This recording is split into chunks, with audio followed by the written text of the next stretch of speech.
Welcome to Hacking Hypermobility Podcast. I'm Luna. And I'm Shelli. And we're two Bendy Mommas. Hacking Hypermobility. I'll do this for you so you see the... Thank you. Okay, but it's on me, so I got to do my hand. All right. Okay, welcome back to the podcast. It has been a whirlwind first season and year, 2022. I think that's the year, right? I don't know what year it is since 2020. Yeah, the before times have me confused. The before times. Yeah, so I was thinking, since we have reached the end of 2022, it would be a great time to do a review of the year in zebra news. What do you think about also doing this episode unmasked and not editing out all the little things? Wait, are you asking if I want to make my job easier and not have to edit as much? Yes, that is exactly what I'm proposing. I love that, but also that's kind of scary because sometimes we go off the rails and record for like 4 hours. Okay, well, this is no warning.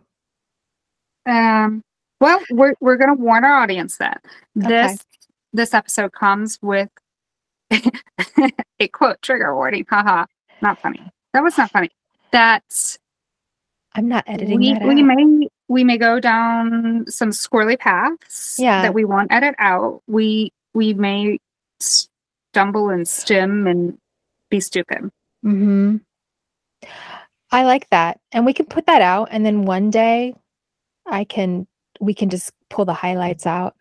Yeah. But for now, we'll just do it. And it's kind of, I think it's important to have us unmasked. Yeah. That's a good idea. Right. I know I was like, but yeah, like me right now, like I'm petting this pillow. Yeah, we're petting pillows. We're playing with, I forget what this is called. This is my toys. Our adult toys.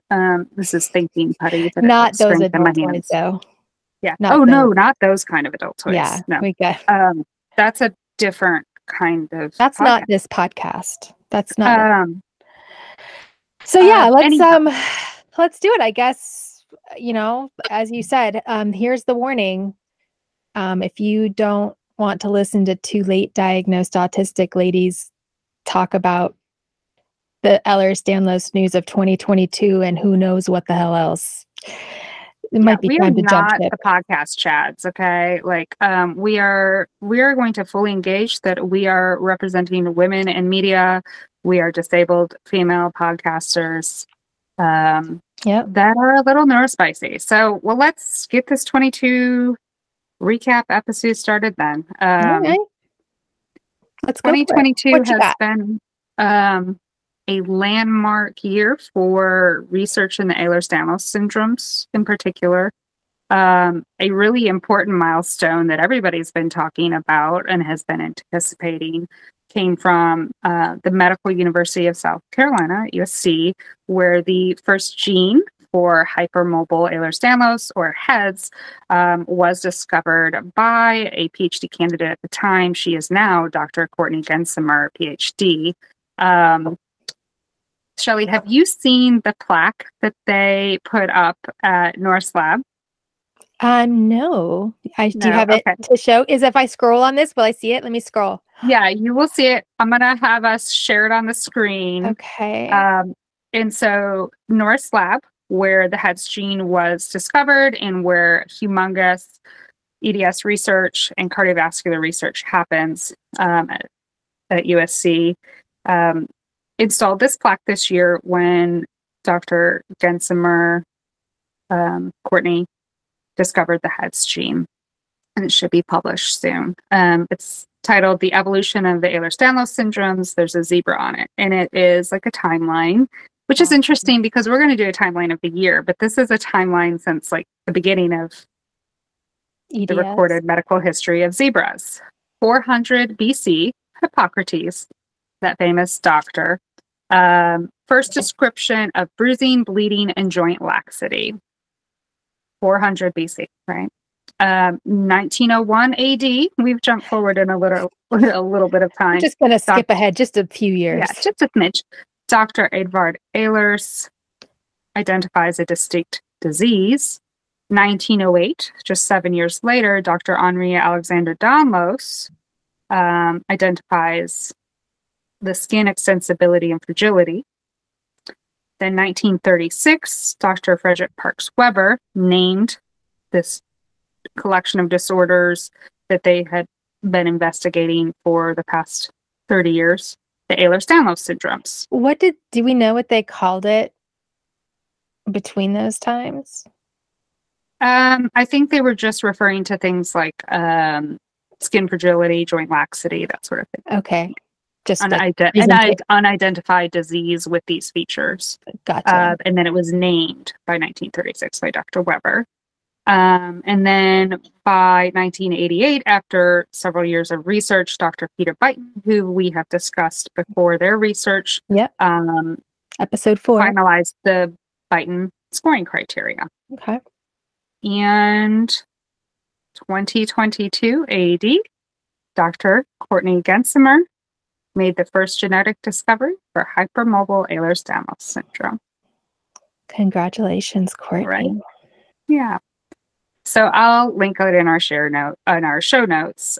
For those of you that watch the episodes on the YouTube, it'll be on the screen too. Yeah. I do have a little bit of a friendship with Courtney. Dr. Gensimer is a patient scientist, and we're going to mention some more patient scientists in this episode because they are heavily involved in the things that are happening this year. So when I talked to Courtney in December, she had had some health problems of her own, and another study had come out that everybody was talking about with the folate deficiency, hypermobility. We were kind of laughing at that. Yeah. And I was checking up on how she was recovering after her health issues. And I was like, so any updates on another genetic study that might have some more interesting results and a larger data set with better evidence? And she was like, I know what you're talking about. And she said they submitted the paper for review and they're still waiting, of course. Okay. This is a really large set of data and continues to grow, and the research will continue to grow. Yeah. So given the importance of this genetic discovery, it won't be just like one anonymous peer review type of review. I'm sure it's going through a little bit more rigorous medical review prior to publication. But I would say that that's going to probably be published fairly soon, at least by the spring, I would hope, unless there's issues. Oh, happy birthday to us. Maybe a March surprise. Yeah. That's what I'm hoping. But that is the update. It's still under review, but it's been submitted. So Dr. Gensimer's work at the Norse Lab, which we mentioned at USC, is under the oversight of Dr. Russell Chip Norris, also a PhD, whose study was mainly in like cardiovascular research with connective tissue stuff and that sort of thing. And he's greatly supported this shift into the EDS. My neighbor's kid is crying right outside of her door. Like that. See, this is one of those things. I guess I'm not going to talk. Oh, I can totally hear that. Like literally right outside, like right there. Okay, but if I do my part, you won't hear it on the audio. So medical research has been looking into other things besides the hot topic of finding the HEDS gene, right? Like that's been HEDS gene, but there's other research going on. So other research has been looking into correlating either through statistical analysis or clinical lab analysis. The comorbidities, right? Including S and F, which I actually don't know what that stands for. Small fiber neuropathy. Oh, so SFN. Okay. It's in the thing that's... Yeah, I put it in the wrong. So I'm like, I haven't heard of that one. Okay. So small fiber neuropathy. There's a little dyslexia for you, folks. MCAS, which is the mast cell activation syndrome or disorder. I've seen MCAS, MCAD. Yeah. And the autoimmune disease disorder, cornucopia, you name it, it's probably there. The understanding, right? The understanding of the genetics of the connective tissue disorders has expanded, and with several very interesting case studies. Most importantly, researchers have been trying to get a better understanding how to support their hypermobile patients by looking into the improvements of the diagnostic process, criteria, like we've discussed here, and the genetic counseling and management and treatment. And I would think that's excellent. I check yes to all of that. It's about time. Yeah. Yeah. Because honestly, we talked about it here. When I got my diagnosis from Johns Hopkins, they're like, here's these 17 pages of information. Bye. Yeah. Yeah. So a lot of people are like, that's why they say, well, why even bother with the diagnosis? Because what's it going to do? But there's strength in numbers is my answer to that. Yeah. So obviously the zebra herd or the dazzle, those of us with these rare connective tissue disorders related to hypermobility, until recently, a lot of the common conditions associated with our hypermobility have just been made through like anecdotal connections. Doctors have seen like various other traits or issues in patients and connected them to hypermobility, or theorize that, hey, this might be based on this, or patients talking, because that's where we get a lot of our information, our patient forums, because we don't have access to good resources. So we find each other, right? A lot of us have just anecdotally or in conversation notice these correlations or common conditions known as comorbidities. But they've not been medically researched or studied or like officially connected, right? So this year, a lot of connections have been made, and I hope that the research will continue to be propelled based on the information that they're discovering. This year, some investigations included Fragile X syndrome. Oh. I thought I muted the Alexa, but she just said a reminder. Oh. Alexa, dismiss. Fibromyalgia. Oh. Depression, anxiety, autism, and autoimmune disorders, as we said. Right. So starting in January of 2022, the research on autoimmune dysfunction in hypermobile humans showed evidence of abnormal activation of mast cells and an antibody deficiencies. We will link that study in the notes. In February of 2022, a formal research analysis published in the Journal of Public Library of Science, or PLOS. Do people say PLOS? I think so. I've heard it referenced. Really? Yeah. Interesting. Was conducted at the School of Medicine at St. George's University of London, and they examined the link between fibromyalgia and the myofascial pain and the Ehlers-Danlos Syndromes.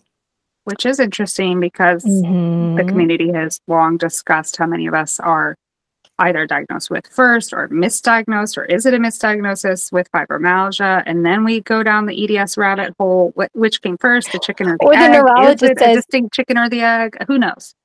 The neurologist that said to me, the first neurologist, I don't see him anymore, was like, well, because of your fibromyalgia. And I was like, when did I get that? When did I get that?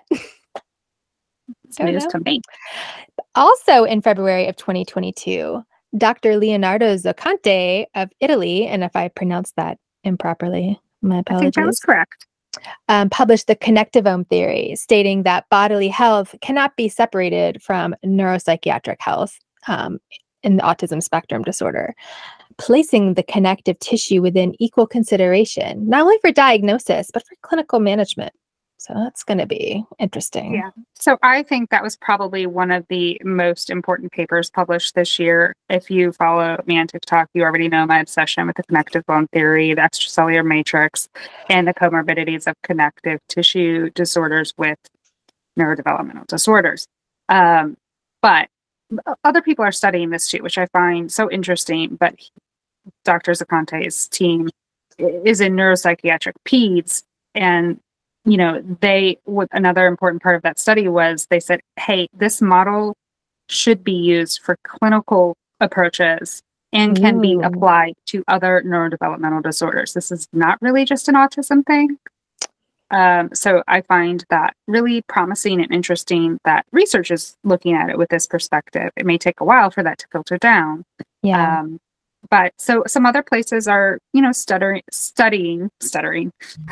EDS also. Another place where it's being studied is at Ghent University in Belgium. In April 22, they identified a significant impact of hypermobile Ehlers-Danlos syndromes and hypermobile spectrum disorder on interpersonal interactions and relationships. And if you know me, you also know I started the hashtag, go check it out and contribute to the conversation on the talk, hashtag Ehlers-Danlos relationships and Ehlers-Danlos specific, you know, interpersonal issues obviously have that overlap with neurodivergence. Yeah. So I'd like to talk about that because in conversation, anecdotally, I've discovered that's one of the biggest problems that a lot of us have is balancing our interpersonal issues, work, personal relationships, family relationships, and it has a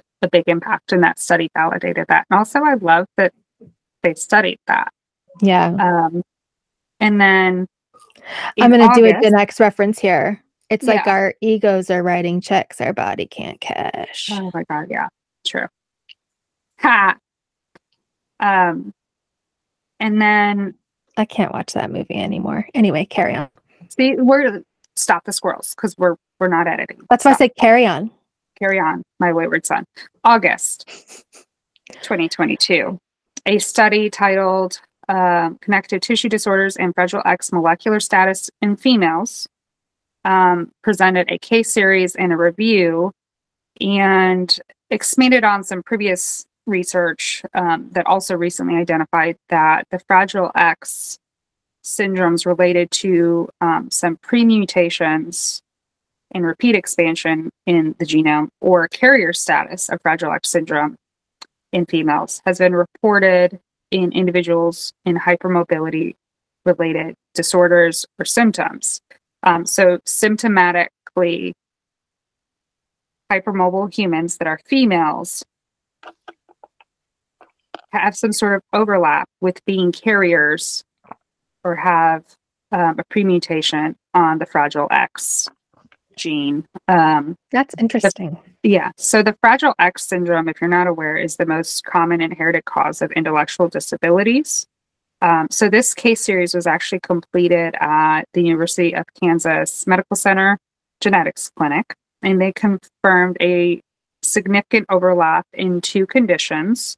In 39 of the 100 cohorts, they had 100 unrelated female patients. And the connective tissue disorders and Fragile X molecular status was found to overlap in 39 of these patients. So 40% of their hypermobile women had a Fragile X connection. That is pretty significant. Yes. So a conclusion in their publication is one I see as one of the most important points in research currently. Quote, many genes and their encoded proteins are important for the development of features seen in connective tissue disorders and will require further characterization, with secondary gene effects potentially playing a role.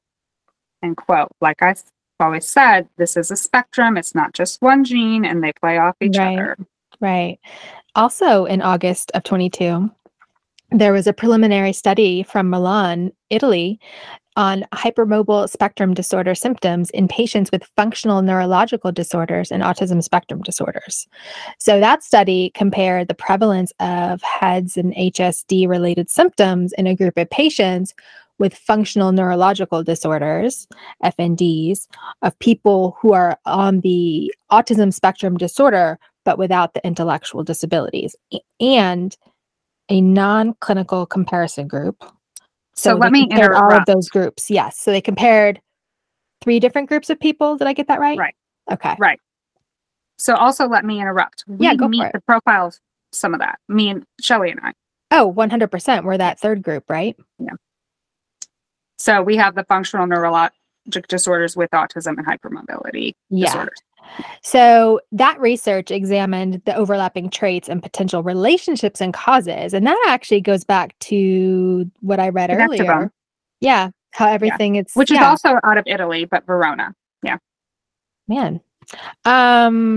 So individuals present with these symptoms in higher numbers than the general population, which is not surprising to me. Right.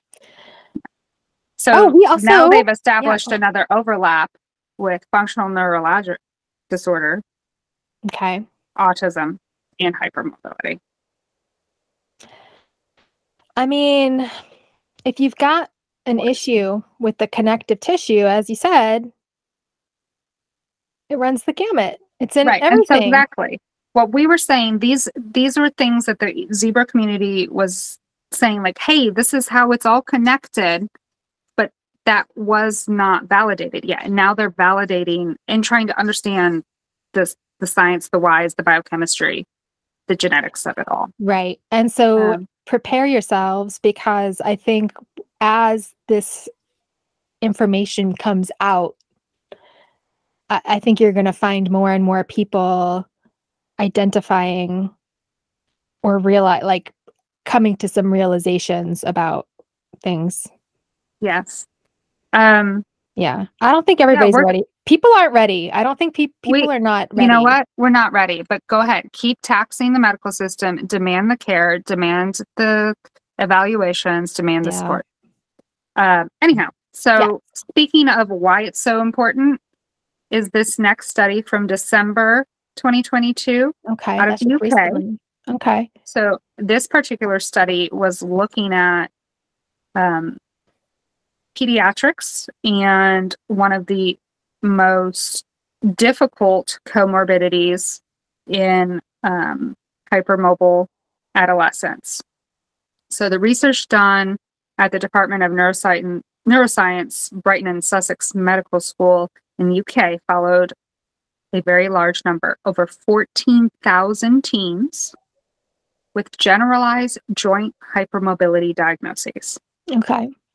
At the age of 14, and then they evaluated their psychiatric symptoms again at the age of 18. Ooh. So these are generalized hypermobile syndrome patients. GJH was their diagnostic coding. Okay, these aren't even HEDS patients. The results showed across genders the diagnosis of JHS, joint hypermobility syndrome, at the age of 18 years. So it has progressed, right, into like symptomatic full diagnoses, not necessarily HEDS, with associated diagnosis of depressive disorder, anxiety disorder, and other degrees of psychiatric symptomology. Yeah. Their conclusion was, quote, variant collagen indexed by joint hypermobility, meaning, let me explain, genetically different collagen structures being measured by progressing or abnormal joint hypermobility is linked to the emergence of depression and anxiety in adolescence. A childhood for hypermobile humans, as they grow, is very likely to develop into difficult mental health issues with depression and anxiety. In effect, mediated by autonomic factors. Autonomic meaning the autonomic nervous system. When it dysfunctions, it becomes things like dysautonomia, orthostatic intolerance, and POTS. And it's mediated by autonomic factors in males. So by the time we are reaching the end of adolescence, Males and females are diverging based on regulation of the autonomic nervous system. Recognition of this association may motivate further evaluation, screening, and interventions to mitigate development of psychiatric disorders and improve health outcomes. Bam! This is one of the most significant ways to improve quality of life for all hypermobile humans, but particularly, it seems, for females with autonomic dysfunction. It is almost guaranteed they will, and we know this, we've seen it in our families, in our children, depression and anxiety. Yeah. So how are we improving their quality of life? How are we going to get ahead of this? And it seems very much so that it's tied into whatever is the difference in the sexes and dysautonomia. So some hormonal, like, it seems like there's some sort of hormone modulation and autonomic nervous system effect. Right. But also we can't not consider what are the cultural differences too.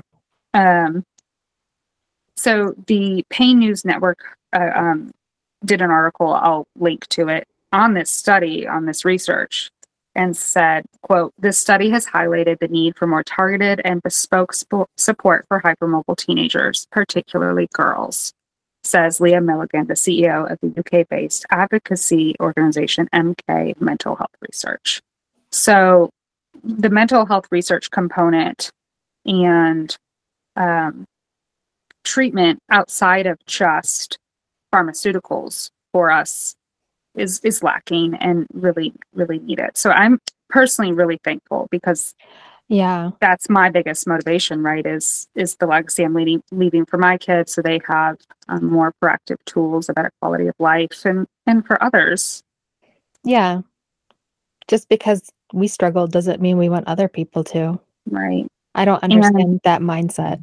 Oh, I did it, so you have to suffer too. No, I don't. That's not how. And not to make this personal, because this is about the timeline, but to just kind of apply this to say, like, if you don't know my story, we'll do an interview with both of us. We talk about our experience with neurodivergence, but as a young person, I followed that very classic clinical path, was diagnosed with depression and anxiety. And for years, most of my adult life, no medication ever worked. And I was diagnosed with dysautonomia, autism, and the Ehlers-Danlos Syndrome as a middle-aged adult.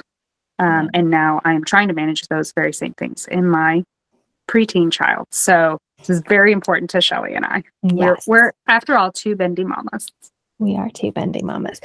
So that was all of the connections that were made. So there were also some information and studies out in treatment and management of our conditions, which, if, like we mentioned earlier, you're like, oh, there's no cure, why should I get it diagnosed? Well, it doesn't mean you shouldn't get information and make your life better. So in April of 2022, a study out of Belgium explored pain mechanisms in hypermobile Ehlers-Danlos syndrome. And their research showed that imbalanced sensory signals may be involved in the chronic pain associated with heads. And that does not surprise me one bit. Sensory signals, you say? Yes. Mm-hmm. Yes. And then, so that was April of 2022. In June of 2022, the Journal of Pain Research published a medical review from the Center for Physician Assistant Studies out of the Albany Medical College. And that was called A Multidisciplinary Approach to Treating Chronic Pain in Patients with EDS. And the review was of current medical literature for pain management in EDS discovered that there was weak evidence, leaving this in, blah, blah, blah. Okay. Discovered that there is weak evidence to support the components of the conservative multidisciplinary approach that is typical, including physiotherapy, occupational therapy, cognitive behavioral therapy, pharmacologic interventions to decrease pain. So those are the things. The review identified that they need to identify. We identified that we need to identify, and evaluate additional modes of treatment for our pain. So it reached the conclusion that, quote, There is weak evidence to support current practices, but little to no evidence at this point in time to suggest alternative pain control methods, thus demonstrating the need for further research. So basically, we haven't studied this, so we should study it. Exactly. Okay. Yeah. So there's lots of things we haven't studied. Another really big one for hypermobile humans that's really neglected is all of the female concerns. So in July 2022, Heads Together, which is a UK organization, and Dr. Sally Pizarro, along with experts including obstetricians, midwives, geneticists, and physical therapists, convened to research and identify the evidence for the best practice and guidance in pregnancy, childbirth, postnatal care in both EDS and HSD. And this was funded by the Ehlers-Danlos Society. There is now, after this work group convened, a maternity tool for patients with a list of, hey, here are the things that EDS patients and hypermobile patients commonly experience in pregnancy and childbirth, and important things you need to know about me and my symptoms and my diagnoses that you hand to your provider, your OB or your midwife. There's a provider learning module for people treating, zebras, and even an EDS HSD infomercial pertinent to these issues.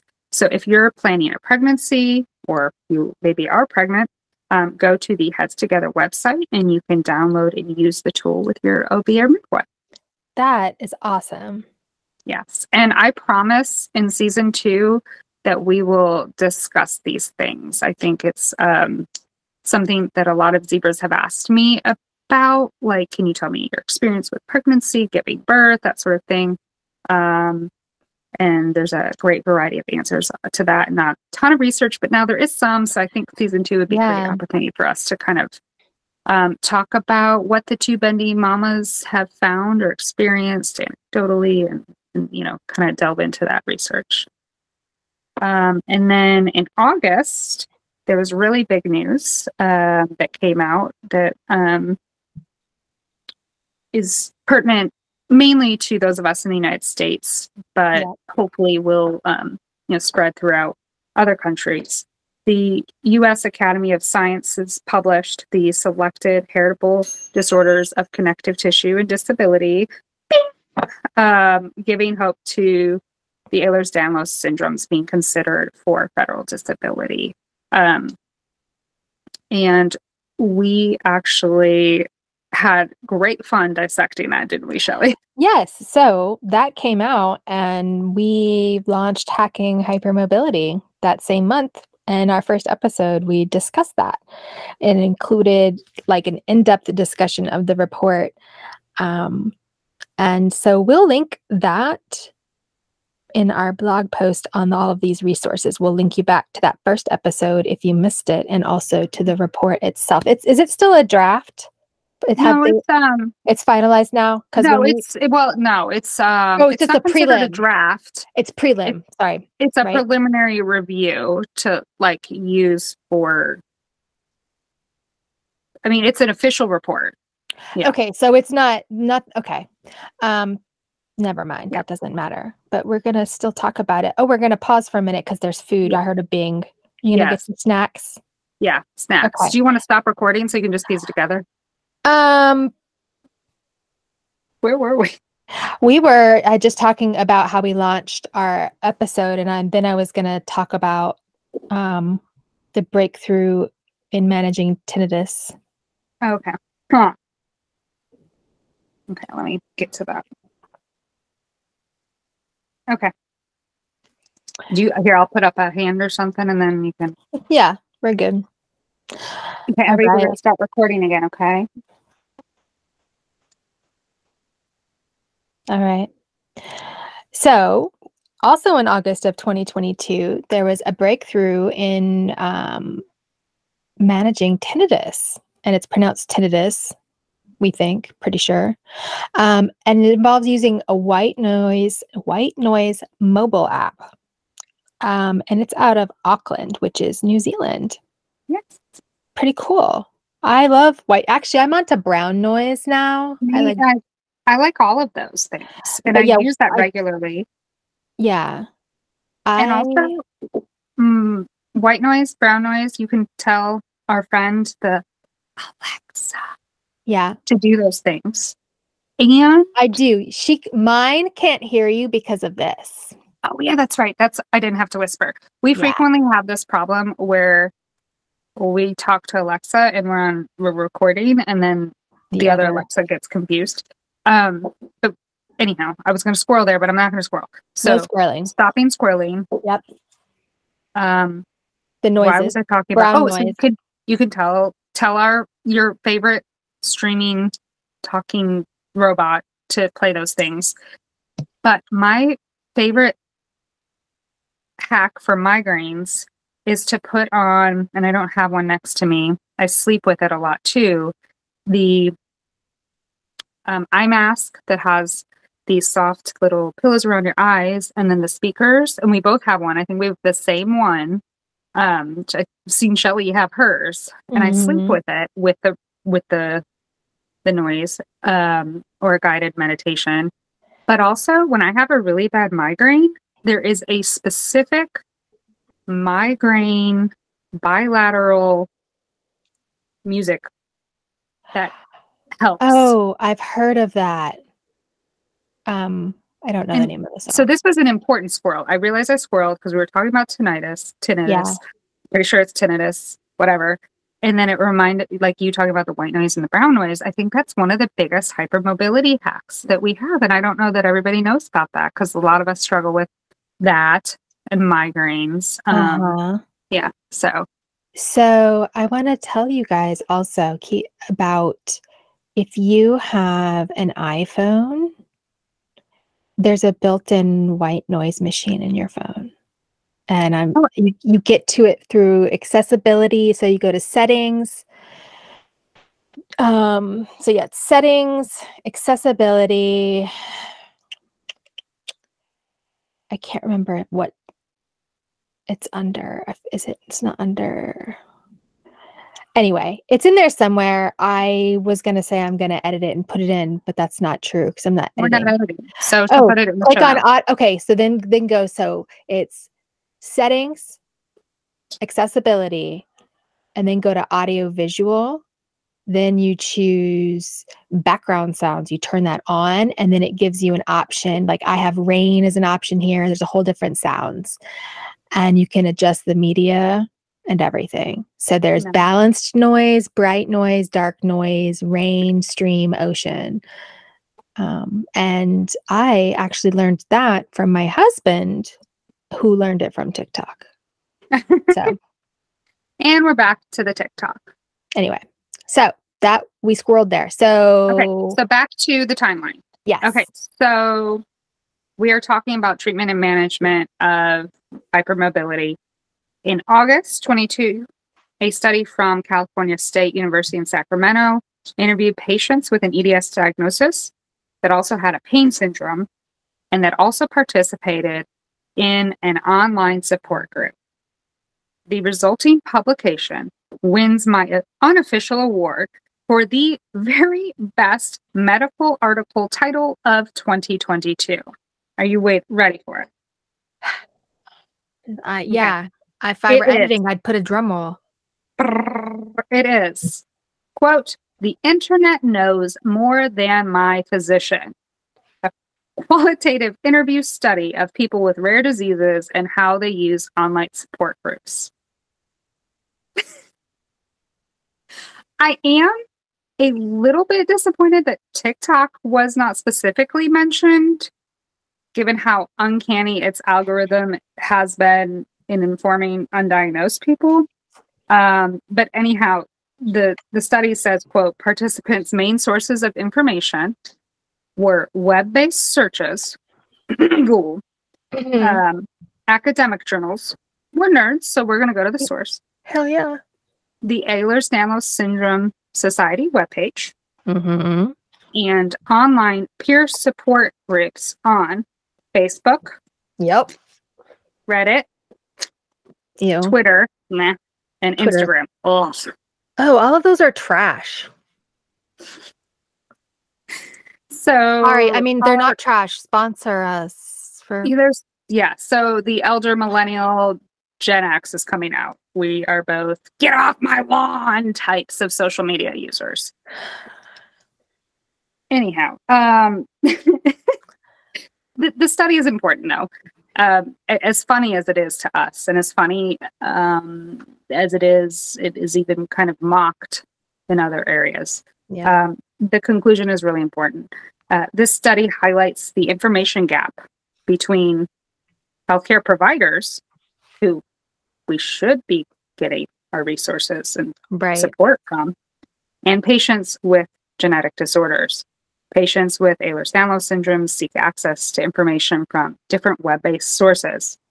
And to meet the needs of patients with genetic disorders, future interventions via web-based resources for improving the quality of care must be considered by healthcare professionals and government agencies. Wow. In October of 2022, the HealthGot Research Institute at the National University of Natural Medicine in Portland, Oregon, surveyed the patient experience of chronic illness care and complementary integrative health use. It was a cross-sectional study of patients with hypermobility spectrum disorders and Ehlers-Danlos syndromes. That is a long title, but their conclusion was, quote, the use of various complementary and integrative health treatments, as well as specialized diets, is common in this population and might be beneficial for symptom management. Healthcare delivery for HSD and EDS may require a multidisciplinary healthcare team, as complementary and self-care modalities are typically used in addition to physical therapy, pain medication, and other conventional care. So this is really interesting, of course. Yeah. And so what they're talking about, complementary medicine, these are things that are non-Western types of medicine. And I am very fortunate I get to try an integrative health clinic at a major medical facility that many of the area hypermobile humans are using. And we get to start that in about a month. We did have to wait until my daughter turned 12 to participate. But I do find it encouraging that larger medical institutions are now embracing non-traditional Western medicine approaches and studying it, because a lot of this is indigenous knowledge, knowledge outside of traditional Western medicine that has been, utilized successfully for generations. But I do also I'm careful that I examine the modality and see, is it watered down? What is the origin? What is the true healing practice? That sort of thing. So that's one of my particular special interests. I really like the study, and that the field of these researchers in the hypermobility arena is noticing that, hey, we're taking our business to other places out of A, desperation. Yeah. And B, also, well, maybe there's a reason. Maybe some of these things are working. So one of the things they studied this year actually was mindfulness meditation. So in November, a pilot study out of Liverpool in the UK looked at online delivered mindfulness meditation in the Ehlers-Danlos Syndrome, specifically heads. And it was a positive study. So they looked at the effect of quality of life and participant lived experience. Okay. Their conclusion was, quote, online delivered mindfulness meditation was clinically significant in reducing pain intensity and improving quality of life outcomes, end quote. So, by the way, this isn't just like, I'm going to sit here and meditate. Shelli and I have talked about this. Like, we need some sort of guideline. And the point really is to put you back in your body, feel the things, but also regulate those sensory differences, the perceptions, the pain disproportions and start to, what they say, quote, feel safe in your body, despite, you know, the unsafe feeling that we may get from the sensory differences, from the proprioception differences, from the frequent subluxations, dislocations. Our bodies tense, our muscles tense, and we start to feel unsafe, and then it starts to create physical sensations that present as anxiety. And long-term tension like that actually is what they're finding contributory to the autonomic dysfunction. And so it's like, is it the chicken or the egg, right? Like people will say, like if you've heard the book, The Body Keeps Score, you know, there's trauma stored in the body. Well, where is that study? Where is trauma saved in the body? Do you know the answer? I believe I've heard the connective tissues. Yeah. The muscle tension, the connective tissue, those sensory connections between your muscles, your connective tissues, and your nervous system. So for us, our literal trauma is existence. Then throw on if you maybe have had additional traumas, which many of us had because many neurodivergent humans experience trauma for other reasons. Right. Anyhow, so I started that hashtag to have this conversation, the traumatized zebra. And that's one of the things we frequently leave out of this conversation. But so how do we, as frequently neurodivergent humans, approach mindfulness? That's such an abstract concept. Yeah. So I will say, like, I was there with you, okay? All of you that are rolling your eyes right now, that is actually what helped me start to regulate some things. Hold on 1 minute, the door. Yeah. Yes, husband. Oh, you did get regular. Did he bring us stuff? I mean, you know I love you, but damn. Oh, you're going to get the good loving tonight. Oh, was it toys? Fritos. It was salt. He brought her Fritos. And if you don't know life hacks for those of us with autonomic dysfunction, just need a little extra salt, yeah? Yeah. We like pickles. This week we tried making pickle pops, frozen pickle juice. I cannot recommend that enough. Okay. Delicioso. Think about that. Oh, yeah. let me. Oh, shit. That's loud. Are we going to edit that? We're not going to edit that. She's going to crunch on some Fritos and I'll keep talking. So it's at your bit for a minute, right? Yeah, it's my bit for a minute. Chomp. Mute yourself and I'm going to mute myself and I'm muting. So we need salty snacks to survive. It helps. So that's one of those things, like if you're not in your body, you can't sense these things that are going to cause some dysregulation, like the metabolic problems we have with salt. If you're not in your body, you're not going to notice certain pain, or the pain's going to be distorted, either too high, too low. That's hyposensitivity or hypersensitivity. We experience both, and it's a weird conundrum that we experience both. But like if you don't sense pain appropriately in your body, you're missing those warning signs, or you're just living in a constant warning sign. That's why these complementary practices that are indigenous knowledge, non-Western medicine knowledge are vital. So there was another study on complementary medicine at the end of the year in December as well, that was conducted at the Indiana University School of Medicine. And, quote, the results showed participants described massage therapy, medical cannabis, and mindfulness as the three most useful CAM modalities, and CAM being complementary medicine. Complementary or alternative medicine for managing symptoms related to HEDS. But they expressed a general interest in pursuing any treatment, weird emphasis mine, that could potentially reduce their chronic pain. They suggested an overall trust in complementary and alternative medicine modalities of practitioners and ascribed greater empathy to CAM practitioners than to conventional medical providers. However, They also described a critical skepticism of CAM and conventional therapies and recounted instances of injury from such treatments. So this just goes and ties right back into that other pain study that said, well, here's all the things we tell hypermobile humans to deal with their pain, but none have really been studied in hypermobile humans in terms of how effective they are or how practical they are.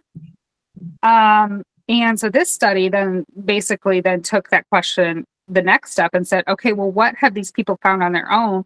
What is helping? And so the three things in this larger investigative study on complementary medicine, so the three alternative types of therapy or therapeutic approaches or alternative approaches that HEADS patients use, the top three are massage therapy, medical cannabis, and mindfulness. But hey, you know, like we'd also like to explore some other options here. Like, can we please address this pain issue? Yeah, I mean, I do all three of, and I engage in all three of those activities regularly, and I still have pain. It's better. It's better.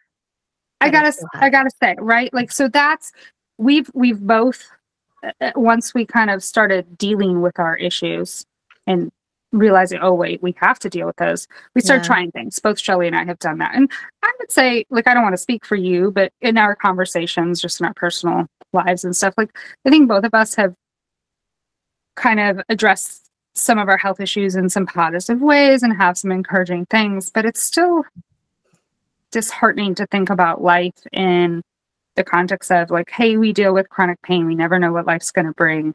We have this severe level of fatigue, and we feel like, and I'm not going to say we, I'm going to say I feel like sometimes I only have so much energy to just like live my life and do the basics. Like, I feel like I'm shortchanging my family, myself. Someone is losing out. Yeah. Every day I ration spoons, I ration money, I ration, you know, the energy and the care and the love, which I have so much of, to give the people I care about. And that's not a quality of life. Imagine masking your neurodivergence on top of that. Yeah. So the patient experience is, you know, what this really is all about. I'm glad we're doing this retrospective. I didn't expect to get emotional, so I'm sorry. No, but that's good. So the patient experience, we just talked, so the medical community has started, as you just mentioned, realizing they need to form stronger alliances with the patient community, especially us hypermobile humans. So now they're asking patients and caregivers about their journey to diagnosis and investigating how to improve their healthcare experiences. In September of 2022, there was a survey from researchers at Children's Mercy in Kansas City, and they inquired about the support to patients and caregivers. The support to patients and caregivers, and found that there's a widespread lack of support, poor interdisciplinary integration, and a heavy burden on patients when it comes to getting care for these patients. The dismal result of the study showed that most EDS families feel their care needs are unmet, and a solution identified as a framework for there's the word again, multidisciplinary clinic model. So, you know, you guys, there's a trend here, right? Connection, multidisciplinary, right? So that's what they said, the framework for a multidisciplinary clinic model that is endorsed by those with EDS. That is endorsed by those with EDS. So this study, it's in pediatrics. It involved the patients, their caregivers, and said, hey, look, we need to listen to them. And for years, you know, the community has been talking about, like, this is an issue that affects all of my tissues. And it's so frustrating to be like my own care coordinator and not have a doctor that puts the pieces together and go from one to another and not really get answers or solutions or help. And like, we're fatigued by all the appointments. We're fatigued with the cost. We're fatigued with that's why one of our gaslighting. Yeah, that's why one of our hacks was find a medical system that uses an app that they all use, so all the information's there. That's a hot tip because because they do not, Western medicine does not take a multidisciplinary approach.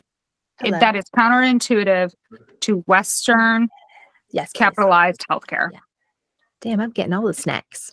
Yeah, what's exactly. Oh, now I'm getting some caffeine. Oh, see, it's perfect. Salt, caffeine, these are the things the hypermobile human body needs to survive. There's our, what is a second, third hypermobility hack for the day? Salt, caffeine. Just do it, okay? Just keep it coming. But, you know, all things in moderation, right? Yeah. That's really encouraging. That was an encouraging study. The next news is not so encouraging, and I'm probably going to get a little emotional again. So in October 2022, feelings are hard. Okay, go ahead. Feelings are not good with us. We either completely coast over them, or we feel it so intensely we cannot regulate. Emotional regulation in me is not fun. And when I wrote this piece, I had to take a little break. So I don't actually know how it's pronounced, but the company is AYTU. Okay. A2 Biopharma is the pharmaceutical company that sponsored the 2022 VEDS conference and EDS conference, for context, okay? And they sponsored it after announcing earlier this year that they had a potential drug and had taken grant monies to develop a drug for vascular EDS. Okay, so they're a biopharma company, and they took was it federal grants, global grants? I think they may have taken other grants as well, but they took grants from the EDS Society. Okay, and then they also sponsored two major conferences. Okay. The EDS conference and the VEDS, Vascular EDS conference. Yeah. And if you're not familiar with VEDS or haven't heard us talk about it in other episodes, this is one of the more rare. It's the one of the very rare types of the Ehlers-Danlos Syndromes, but it also has the most devastating consequences in terms of lifespan and health. So most of the research for pharmaceutical and life-saving interventions has been with VEDS.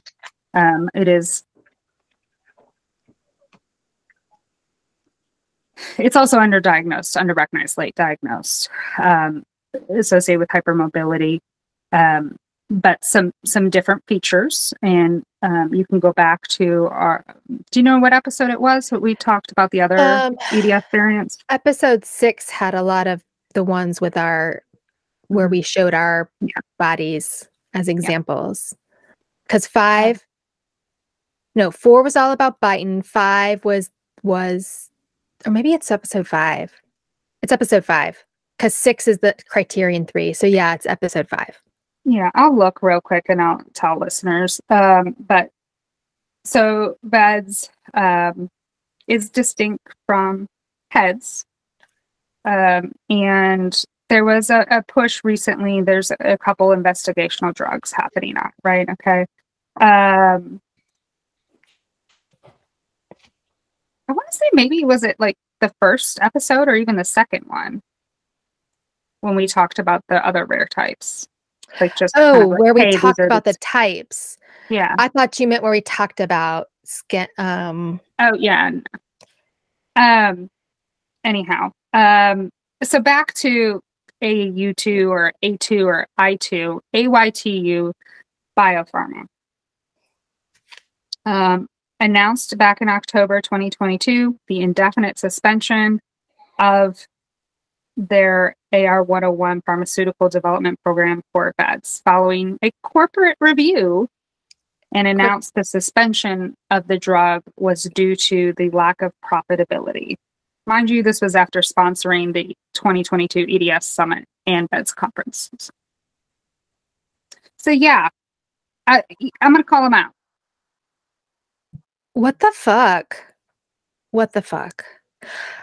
I thought you were going to say, because the tests, it caused X harm or wasn't as effective, but no, it's because we can't make the dollar bills, y'all. Dollar bills, y'all.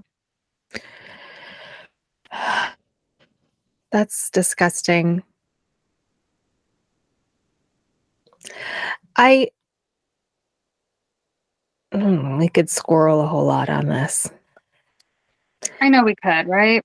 Yeah, but okay. That makes me feel really gross. Let's see. Is there anything good that I'm about to say? Do I have good stuff to say? Yeah, the rest has some good stuff. There are some sad things. But that's just okay. But this is good. We need to talk about the reality of before we even go into, another topic. Let's do a little mind shift right here. Okay. I just practiced some mindfulness, and I'm gonna tell you to help me regulate emotions. I was noticing, like, where in your body do you feel that? I could not do that before. Oh, yeah. When the first time my therapist said that to me, I was like, she's like, now in me, I notice a feeling arising when blah, blah, blah. And I was like, the fuck? I was like, I don't know if this shit's for me, whatever. I'm a robot. Help me not be a robot, lady. I literally could not do that before. But I'm a little bit more in my body. That's probably why I have increasing pain. But I just felt this huge welling in my chest. My heart is pounding. I can literally feel the blood rushing, thumping into my heart. Like and then I got this pit in my stomach, like tightening. So that to me is how I feel: anger and disappointment and disgust. That's what I feel. I feel disgust. I'm disgusted at capitalism, corporate greed, the ableism of assuming, hey, y'all aren't going to catch this, but we're not going to invest in you anymore. Whatever about the greed, but this is like a life-saving, like, I feel very strongly about the greed, but whatever, businesses are going to business. But like when it comes to like life-saving medications, that's... Yeah, this could save and extend many lives. Right. But I guess it just wasn't profitable enough. There's just not enough of us. And we'll probably do an in-depth future episode on this because it's really important to understanding hypermobility. But not only are the vascular EDS patients or VEDS patients affected by vascular risk, all of the connective tissue disorders that are inherited, including HEDS, have a greater risk of vascular events. Yeah. So while it may seem like, well, it wasn't going to be profitable because it was maybe a few thousand patients, I think that was probably a mistake, honestly, on their part, because it probably has the potential to treat most of the inherited connective tissue disorders. I don't know the exact mechanisms of the pharmaceutical or anything to truly know that, but it's just a suspicion I have. But it was probably short-sighted. Yeah, I can see how. But VEDS is a more rare subtype. It's estimated that it affects between 1 in 50,000, or even more narrowly 1 in 200,000 people, or only about maybe 6,500 Americans. So, wow. Unfortunately, though, a lot of VEDS diagnoses aren't made until sudden death. That's unfortunate. And I think that's, obviously this is personal to me. But yeah. Okay, deep breath. We're not going to squirrel further. No. I am currently regulating some emotions with this. And okay. It's a little difficult. Well, you do that, and I'm going to talk about what happened in November of 2022. Columbia University in New York City conducted a study that assessed the beliefs, needs, and expectations for genetic counseling of patients with hypermobile Ehlers-Danlos syndrome. Okay, so, quote, Majority of the participants did not feel that their doctors were knowledgeable about heads and strongly supported a multidisciplinary approach to their care.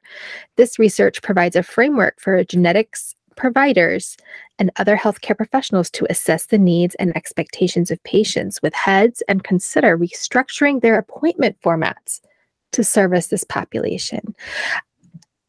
Yes. I wish they could realize how many people they could just frickin' give them a prelim diagnosis with a frickin' blood test. Just done.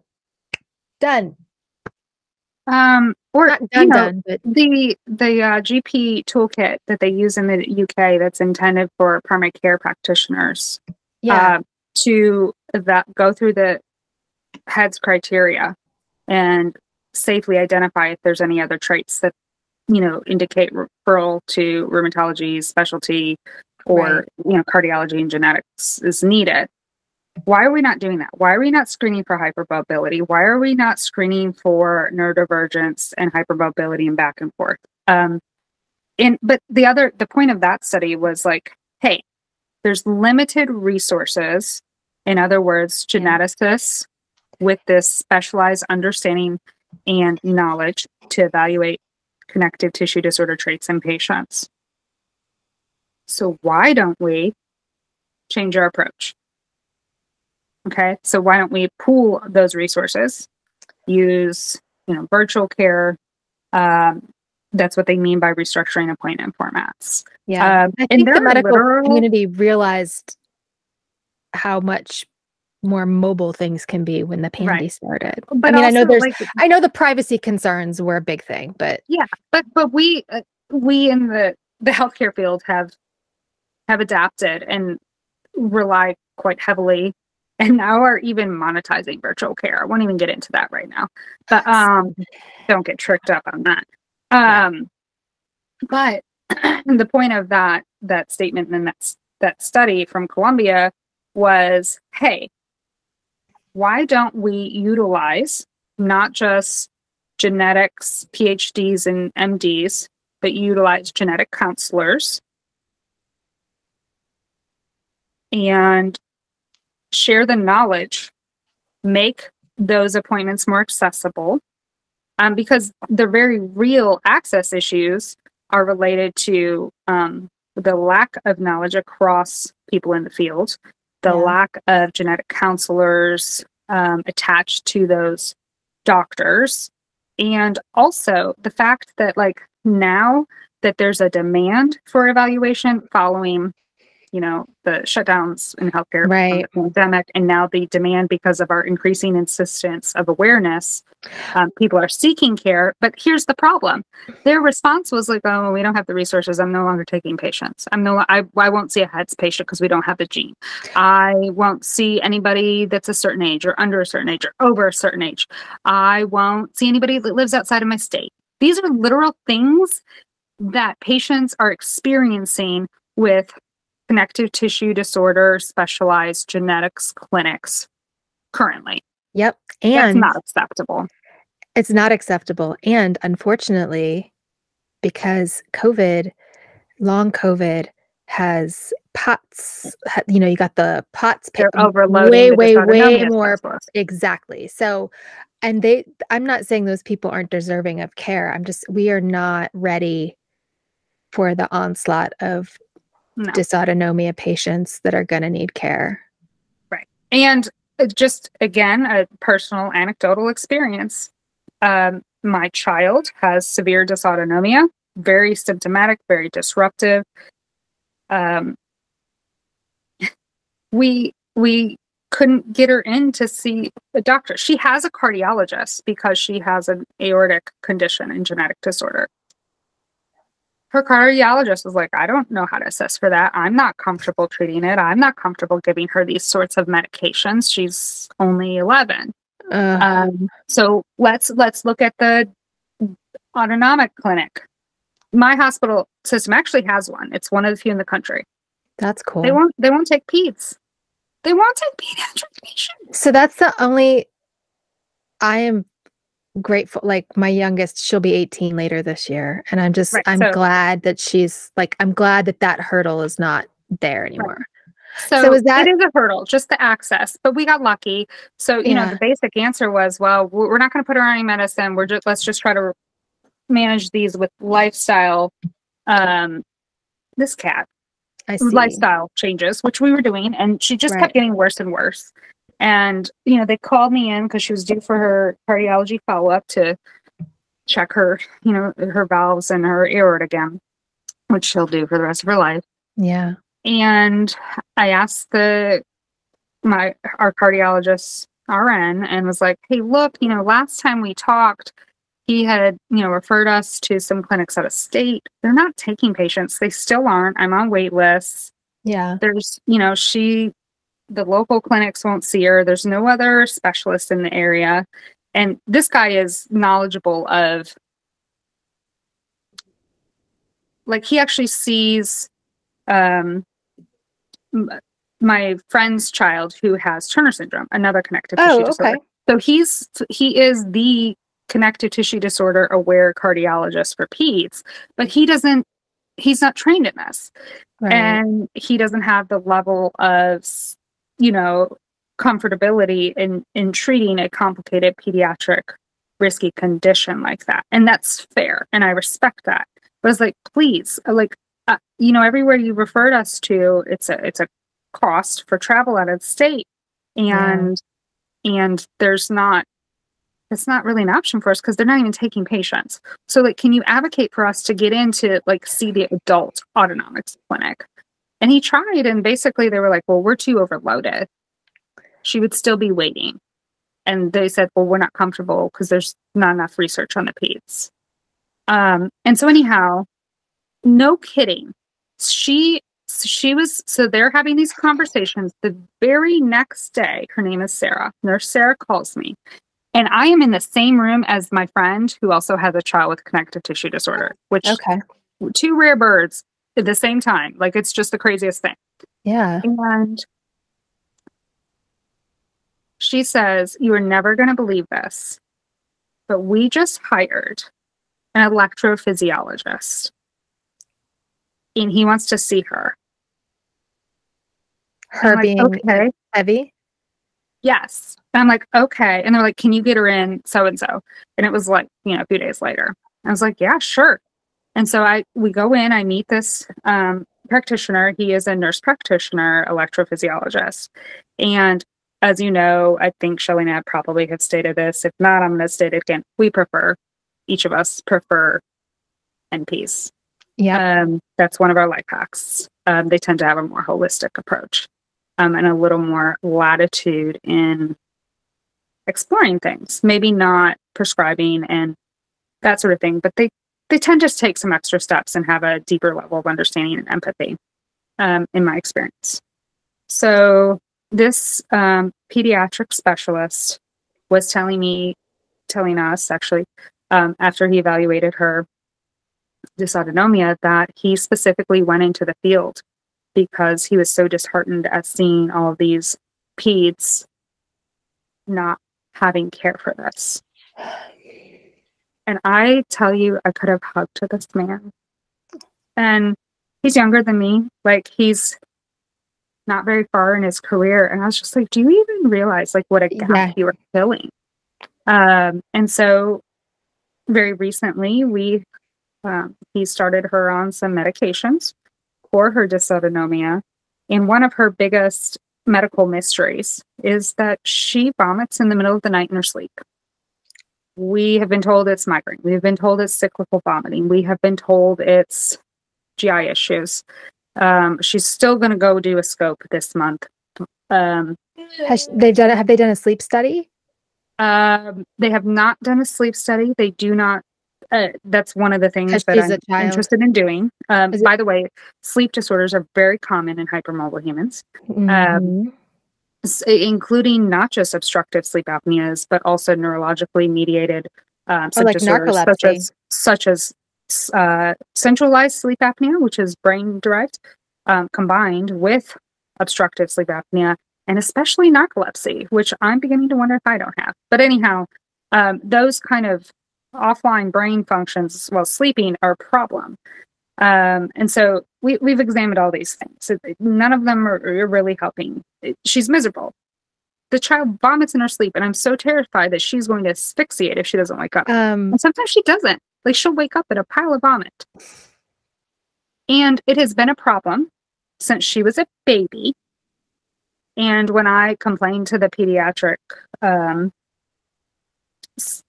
primary care doctor as a baby about it, they were like, oh, it's just... Oh, it's reflux. Reflux. Put her on an incline. Get a blah, blah, blah formula instead. Make sure blah, blah, blah antacid. And, okay, this child was breastfed. Well, anyhow. So, and I kept complaining. I'm like, this isn't helping, so then they actually put her on medication. Didn't help. It never stopped. Here we are, nearly 12 years later. She still vomits in her sleep. How frequent? Once a week, maybe. Sometimes more. Let me tell you how fun that is. Anyhow.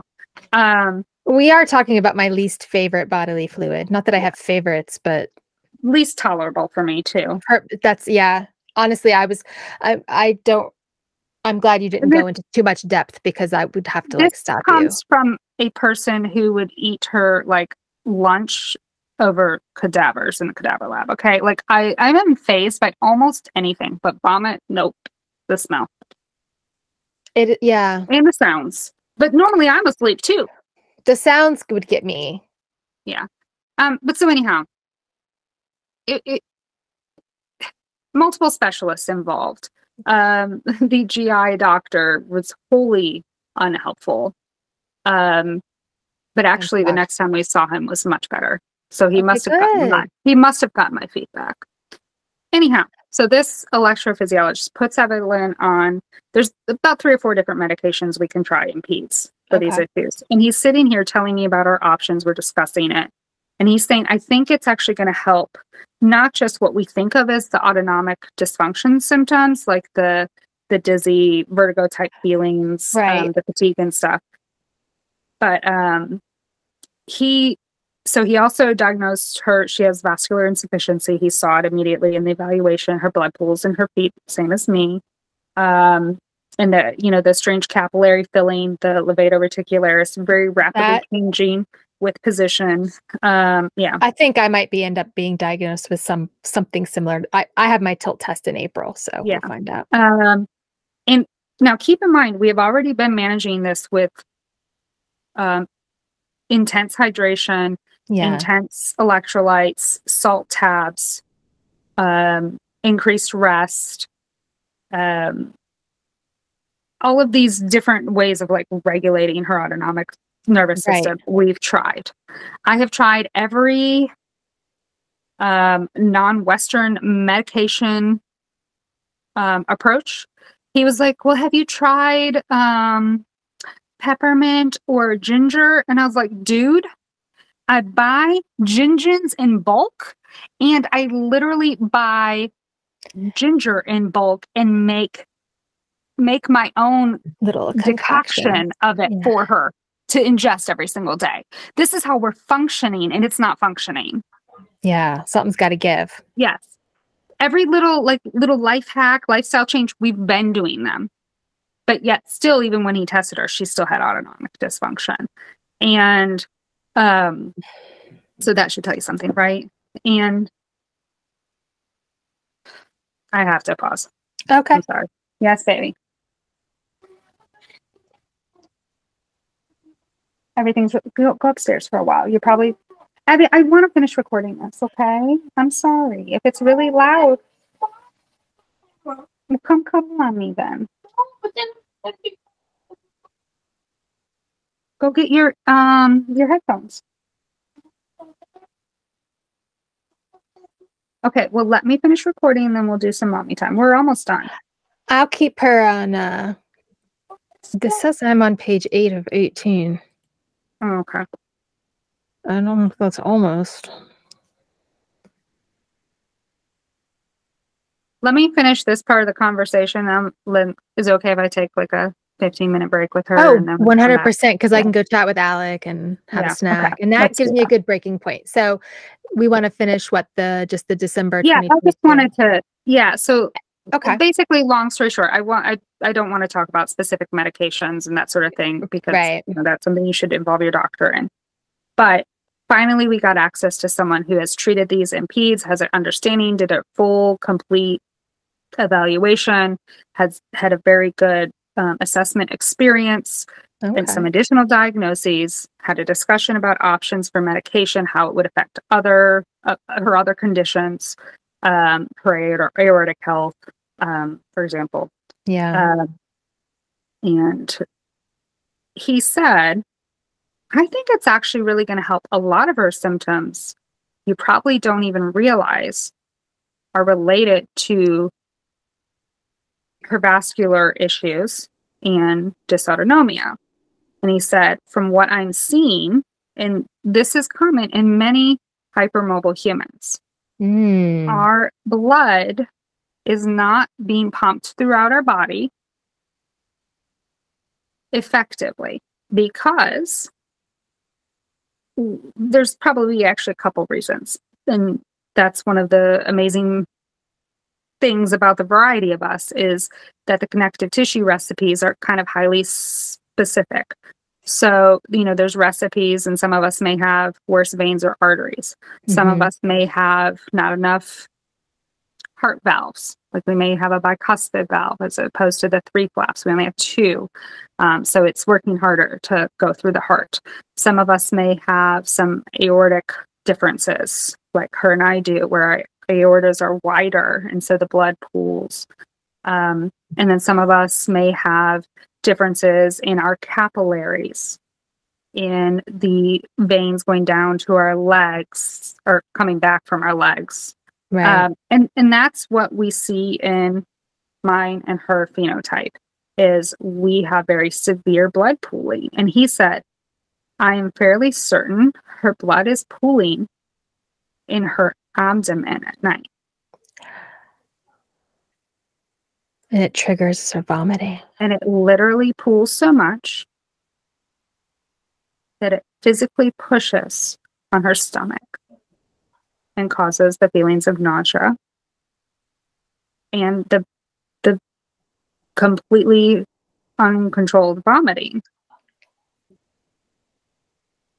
And because it's not mitigated or coming from a feeling of sickness, she's not being like having a sort of sensation of like, hey, I'm sick, I don't feel well, I'm having peristalsis and it's waking me up. Instead, it's literally a push it's pushing the contents out of her stomach and up and out. And he said, because just in the time that I've evaluated her, all that blood that just pooled in her ankles. Now think about what's happening around her organs. And I was like, and I was like, my God, everything. The migraines, the blah, blah, blah, blah, blah. Sure enough, well, she still has migraines, but, migraines have many causes. And she has neck hypermobility pretty severely. But do you know what? She's vomited maybe once since we started that med. That's awesome. So sure enough, he was right. Blood pooling. So of course you're going to have autonomic dysfunction. And so there's these little receptors in your cardiac tissues that monitor your blood pressure. Okay. And they're part of the sensory system, of course, because that's what they do. They monitor and then they send that information back. Like little valves. Yeah. Well, they're not valves. Not valves. There are valves in there. But I just realized I said that. And these are cells that feel the pressure changes. They're receptors. They're little barometers. Yes, exactly. And so those are also going haywire because all the, so like your body will, and so that's why it doesn't know WTF. It's like, yeah. And so that's why we get a disproportionate like response. And so that's and so like your body has this sensation that you are in threat, you're in chaos, and that's why it sends you things like pain. That's why, that's where this autonomic dysfunction leads to things like emotional dysregulation. Yeah. Dysregulation of pain syndromes. So all of this is the cutting edge of the research that's going on with hypermobility. Okay. Because we talk about it in terms of joint hypermobility, right? It's the fact that like my joints are bendy. No, it's not. Frankly, that's it is a problem. That's like the least of the problems. You know what the problems are? The scary problems are these vascular issues. Yeah. My literal heart doesn't work right. My aorta is enlarged. I'm at huge risk for dying of a sudden death of an aneurysm like some other people. John Ritter, Grant Wall. And I think about all these other kids that don't have access and how lucky I never had this. Yeah. I still don't have this medication. I think how lucky my kid is, and she's still not okay. Yeah. That's the hardest. It's hard. Yeah.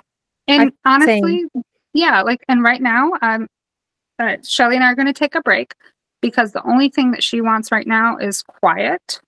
And I am, my voice talking, recording the podcast is dysregulating her.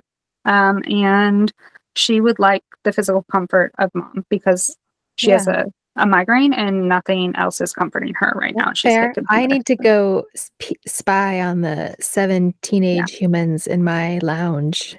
So this is the editing that we will do. We're going to cut here and we'll reconvene and we'll and I don't know what your schedule is tomorrow. We can finish tomorrow if that's easier too. I don't know what your schedule is.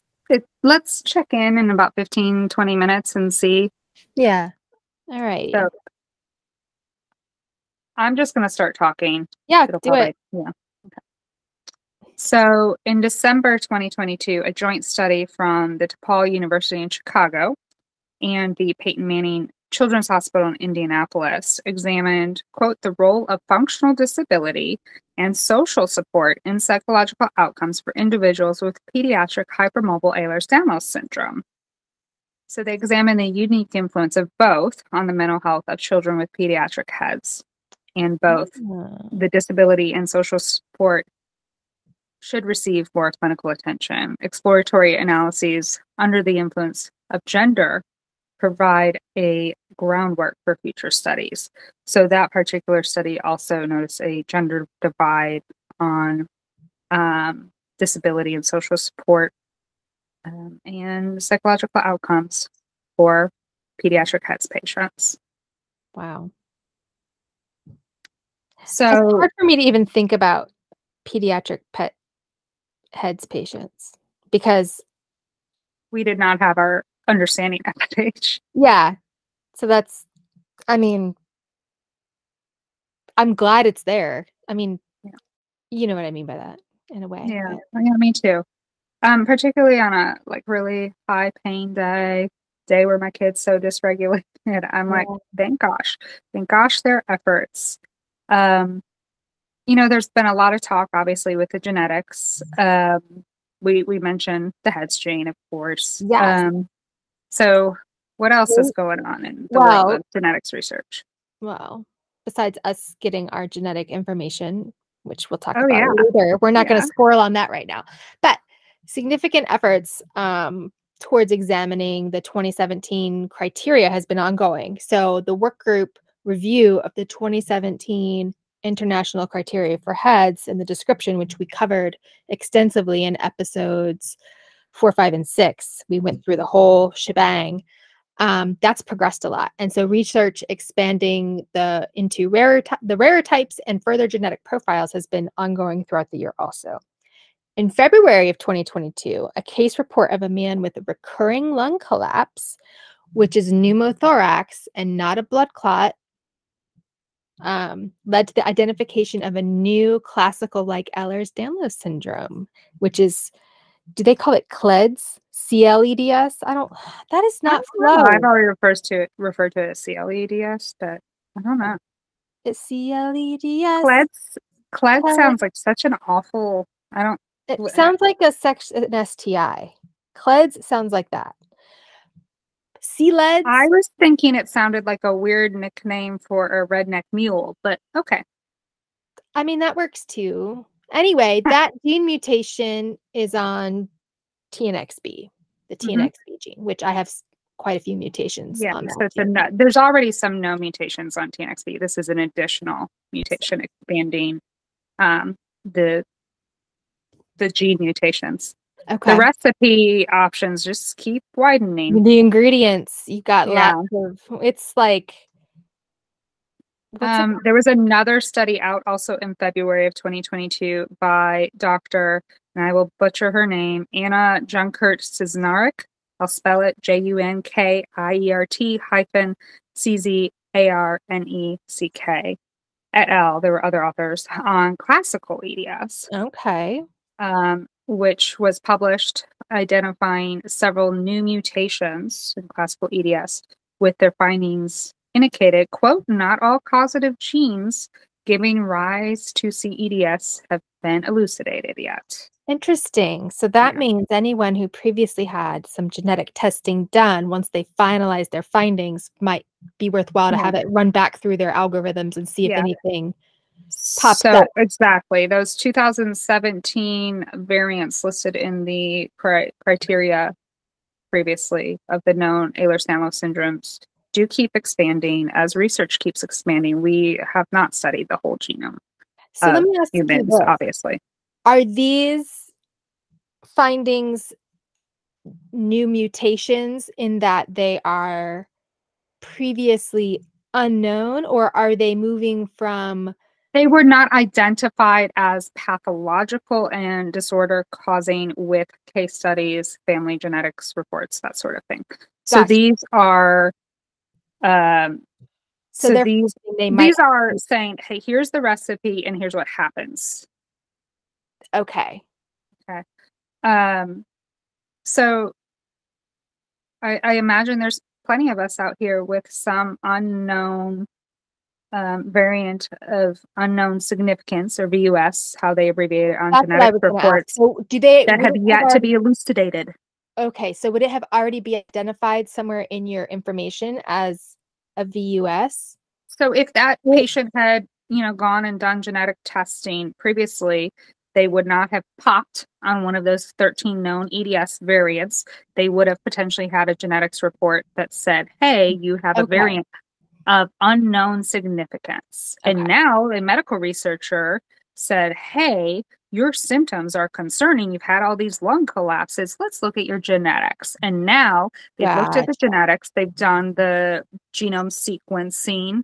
They have also done the genetics evaluation of not just the proband or the original patient, but their connections through their family. Okay. So now that is a variant of significance. It's no longer unknown, right? Okay. Cool. So then later in July 2022, a collaborative study out of Monterrey, Mexico, identified some more genes, possible genes and biomarkers actually, related to hypermobility spectrum disorder. So they examined whole genome sequencing of HSD patients. So in Mexico, they did a larger collaborative study of not just certain parts of a genome, but the whole genome of these hypermobile spectrum disorder patients. So they found some particular mutations in 5 patients that they evaluated. So there were 3 gene mutations. So I'll read them out for you. The first one is MUC3A. Okay. The second gene mutation is RHBG. And the final one is ZNF717. So these were mutated in 5 of their HSD patients. And additionally, the functional enrichment analysis of all the mutated genes identified that these mutations were related to the extracellular matrix, ECM, structural constituent as the primary issue, meaning the problem that this gene variant was mutating was the functional structure outside of your cells, the ECM.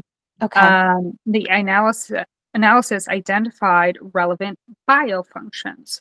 So the analysis of the genetics and these particular pathologies in these patients identified particular cell body functions, chemical reactions, that sort of thing, that are particular in these variants, such as the organizational structure, the building blocks of the ECM, and the hereditary connective tissue disorders. So a comparison revealed 55 genes and also highlighted these two, MUC16 and FREM2. Guess what I'm doing later tonight. Right?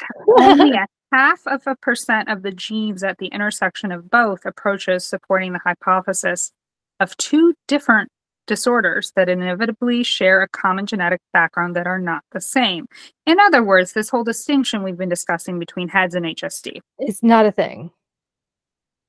It's not a thing, but it also maybe is a thing because how it has a spectrum of variants, because it's a spectrum of variants. Did that make sense? It's a spectrum of variants, presentation, VARINCE, because of a spectrum of genetic variants, VARIANTS. Okay, so this is a very preliminary study, small study, but interesting nonetheless. So the other particular interesting piece of this research is not only that it seems that there's a common background genetically and affected area, as I've been saying, the ECM, but there's also potential biomarkers. What is a biomarker, Shelli? Do you know? A biomarker is, I know what it is, but the anomia has got me right now. It's like something, you say it. Okay, I'll try to explain. It's a detectable clinical indication that's different from typical presentation. I can test for it. Not just genetically. It's like something where I can see something in your cell function, in your lab work.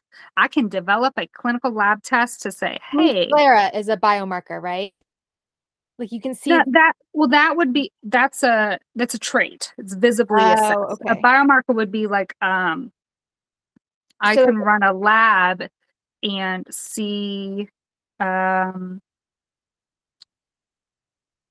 like different types of cells or different proportions of certain antibodies, and know that you have an would that be like when they used to take biopsies of your skin and look at the skin structure? So my skin looks different because my collagen looks different. So I can pull a lab and say something in this chemical process is different in this person. So the labs are different, right? Okay.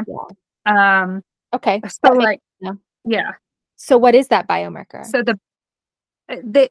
I'm not going to go into it.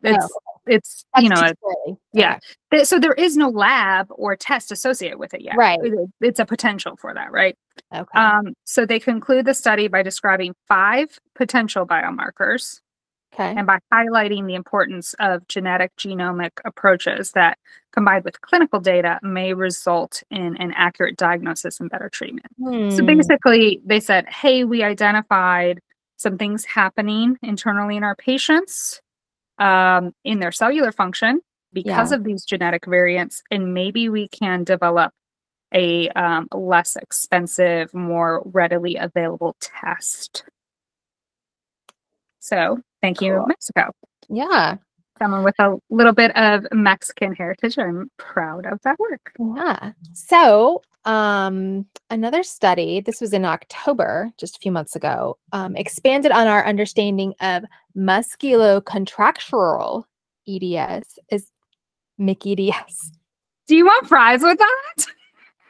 I do. More salt, please. Yes, fries. Yes, salt. That I literally poured salt in my kid's mouth earlier. It was fun. Oh, during our break? Yeah, during your break. Yeah. So this study out of Shinshu University School of Medicine in Japan was published in October in Genes, which is a medical journal. That's Genes, GENES, as in like genetics.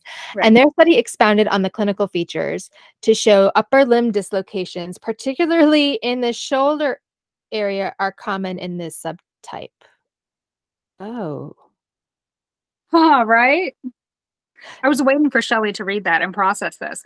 We both have some MC EDS unknown variants, right? Yeah. And we both Oh. struggle with our And my shoulders. shoulders are garbage.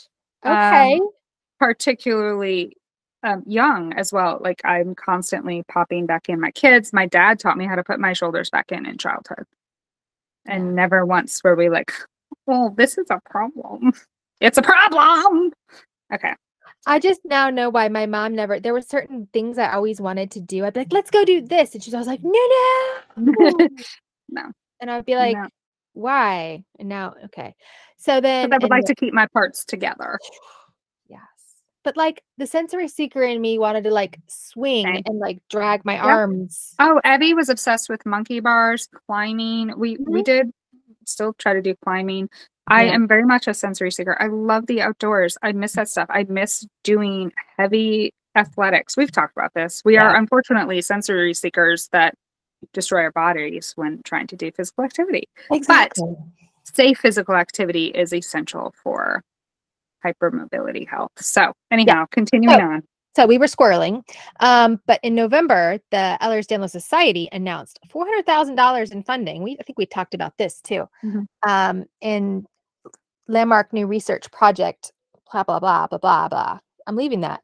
Anyway, they funded a project, and basically it's going to try to shed some more light on the biology of hypermobile EDS and HSD using whole genome sequencing and one of Luna's favorite topics, epigenetics.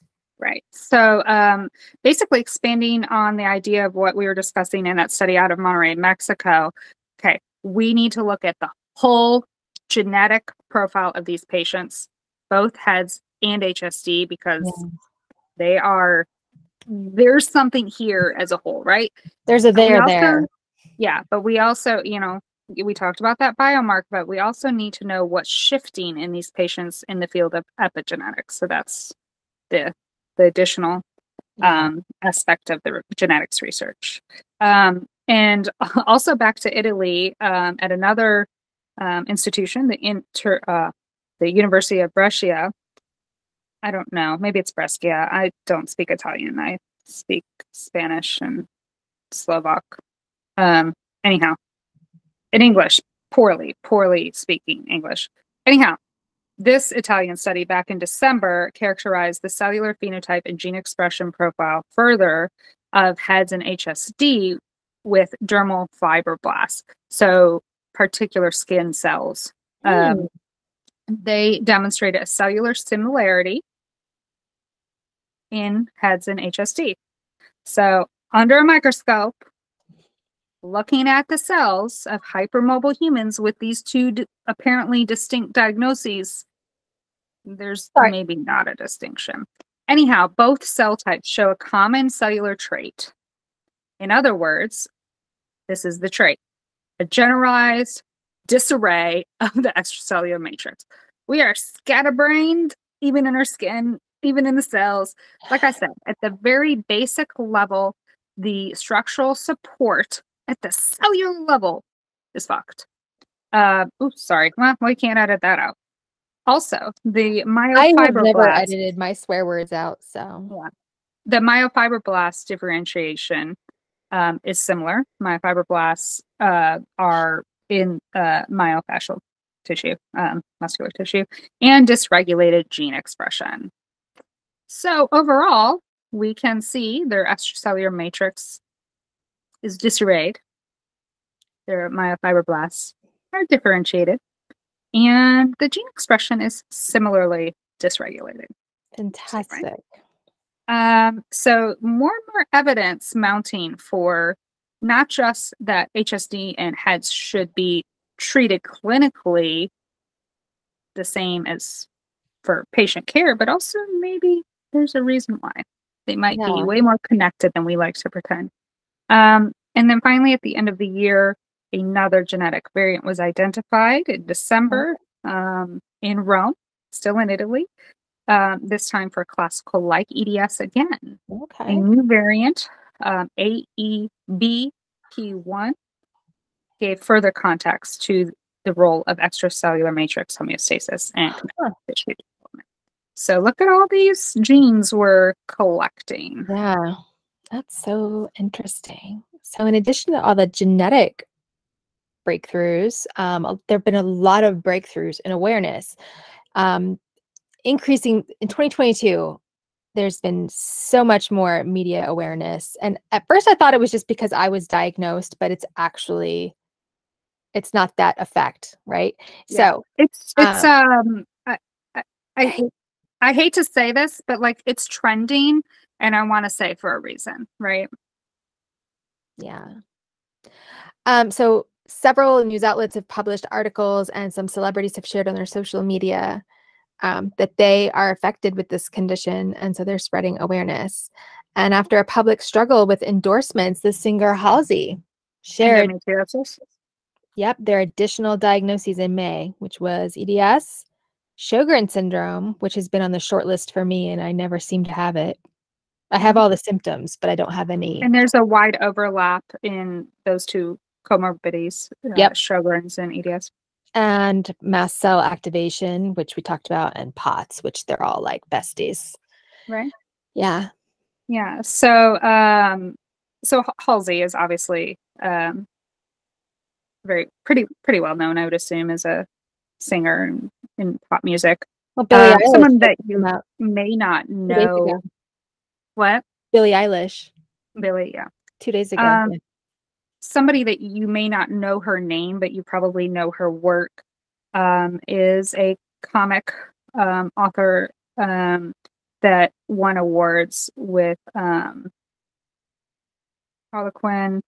Sorry, why can't I think? And then in July, shared an announcement on TikTok with the news from T. Franklin, the author, that in her latest comic with Marvel, she had written a disabled woman into the Spider-Verse. Very cool. So that's what a spider can. So she is queer, and the comic Edge of the Spider-Verse, 2022 number 4 edition, published on September 21st, 2022, features a heroine named Charlotte Charlie Weber, a sun spider, is her alternate ego, with Ehlers-Danlos Syndrome, or EDS. So she is outwardly queer, wears rainbow, colors, uses her mobility aids, and that sort of thing. Nice. And the story is very intertwined with her existence with disability and how she is perceived and facing ableism. And the pity and ableism that she faces as Charlie is contrasted with her alter ego as the heroine, the sun spider, who's, beloved and seen as, a community heroine figure. As part of Charlie's story, readers of the comics see a variety of ways in which she encounters ableism in her daily life. Now, for transparency, I don't regularly read comics. I haven't since I was very young. But I did read this one because, I found this author, I was like, oh, this is amazing. And it seems somewhat semi-autobiographical.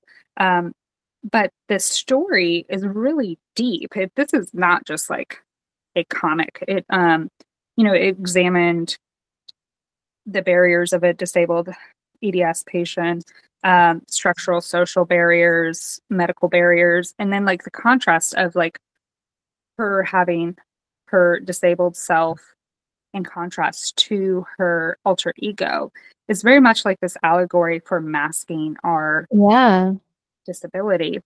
It was beautifully written, and very representative.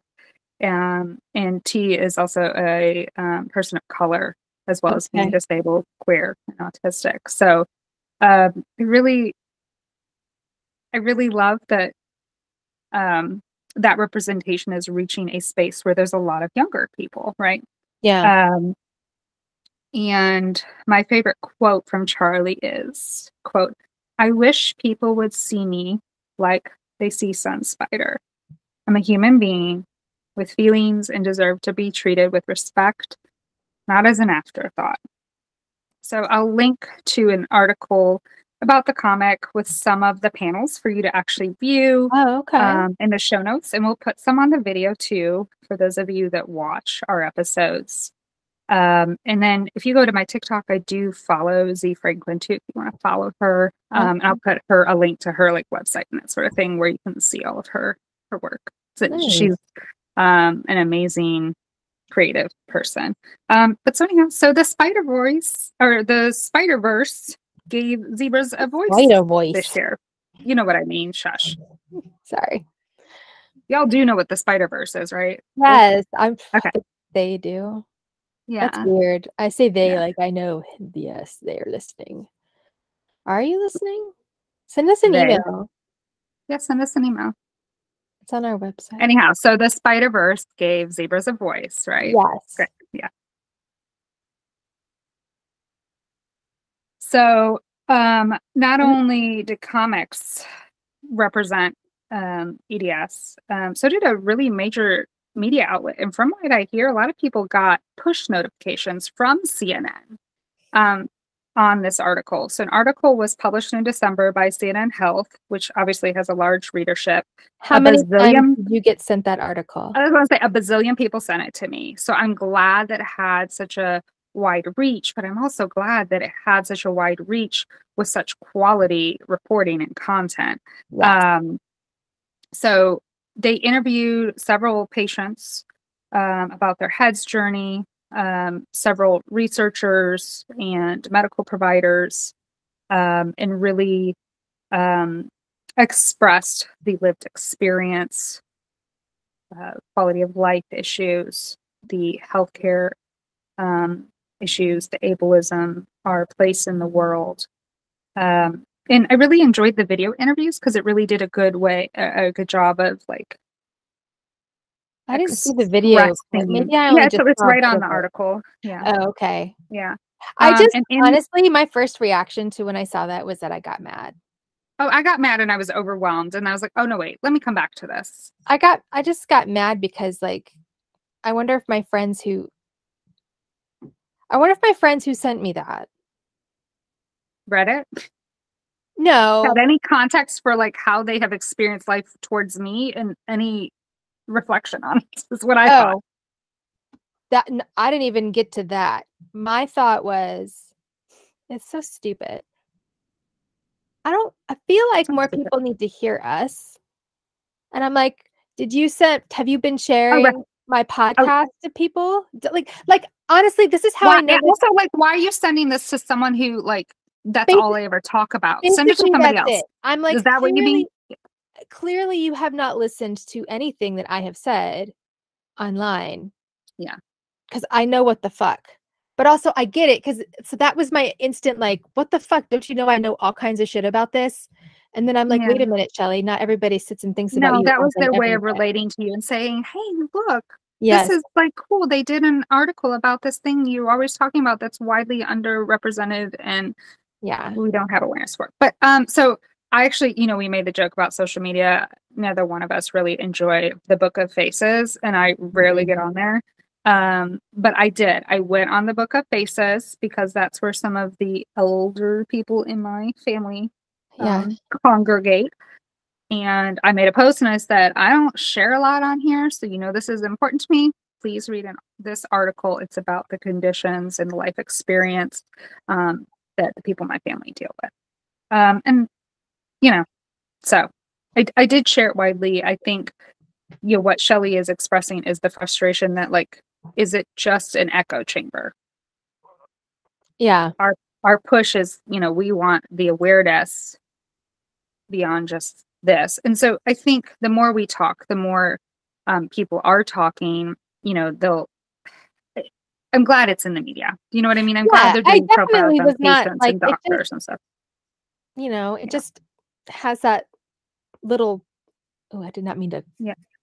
So they started that article about a teen girl named Poppy and her mom, talking to her mom and about their journey. So, that is very reflective of many of us have that journey of female adolescence being the time we devolve.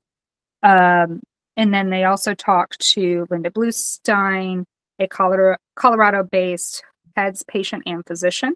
They talked to Melissa Dickinson, a zebra and a counselor in mental health. And they talked to Dr. Courtney Gensimer, of course, who we mentioned earlier, and another patient scientist we've mentioned in a previous episode, PhD candidate in the UK, Sabiha Malik, who identified the first biomarker with heads. Our article I thought was really well done, and I encourage you to go to the show notes, find that link, and do share it widely. Share it to some people who may not know about hypermobility. I need to pause. Abby's doing something here. What, baby? Well, I tell you something. So in the show, they just went into gazolas, and in the episode where they pretend to be a girl, and like mess with Ted because of the 3-day rule. Point. Yes.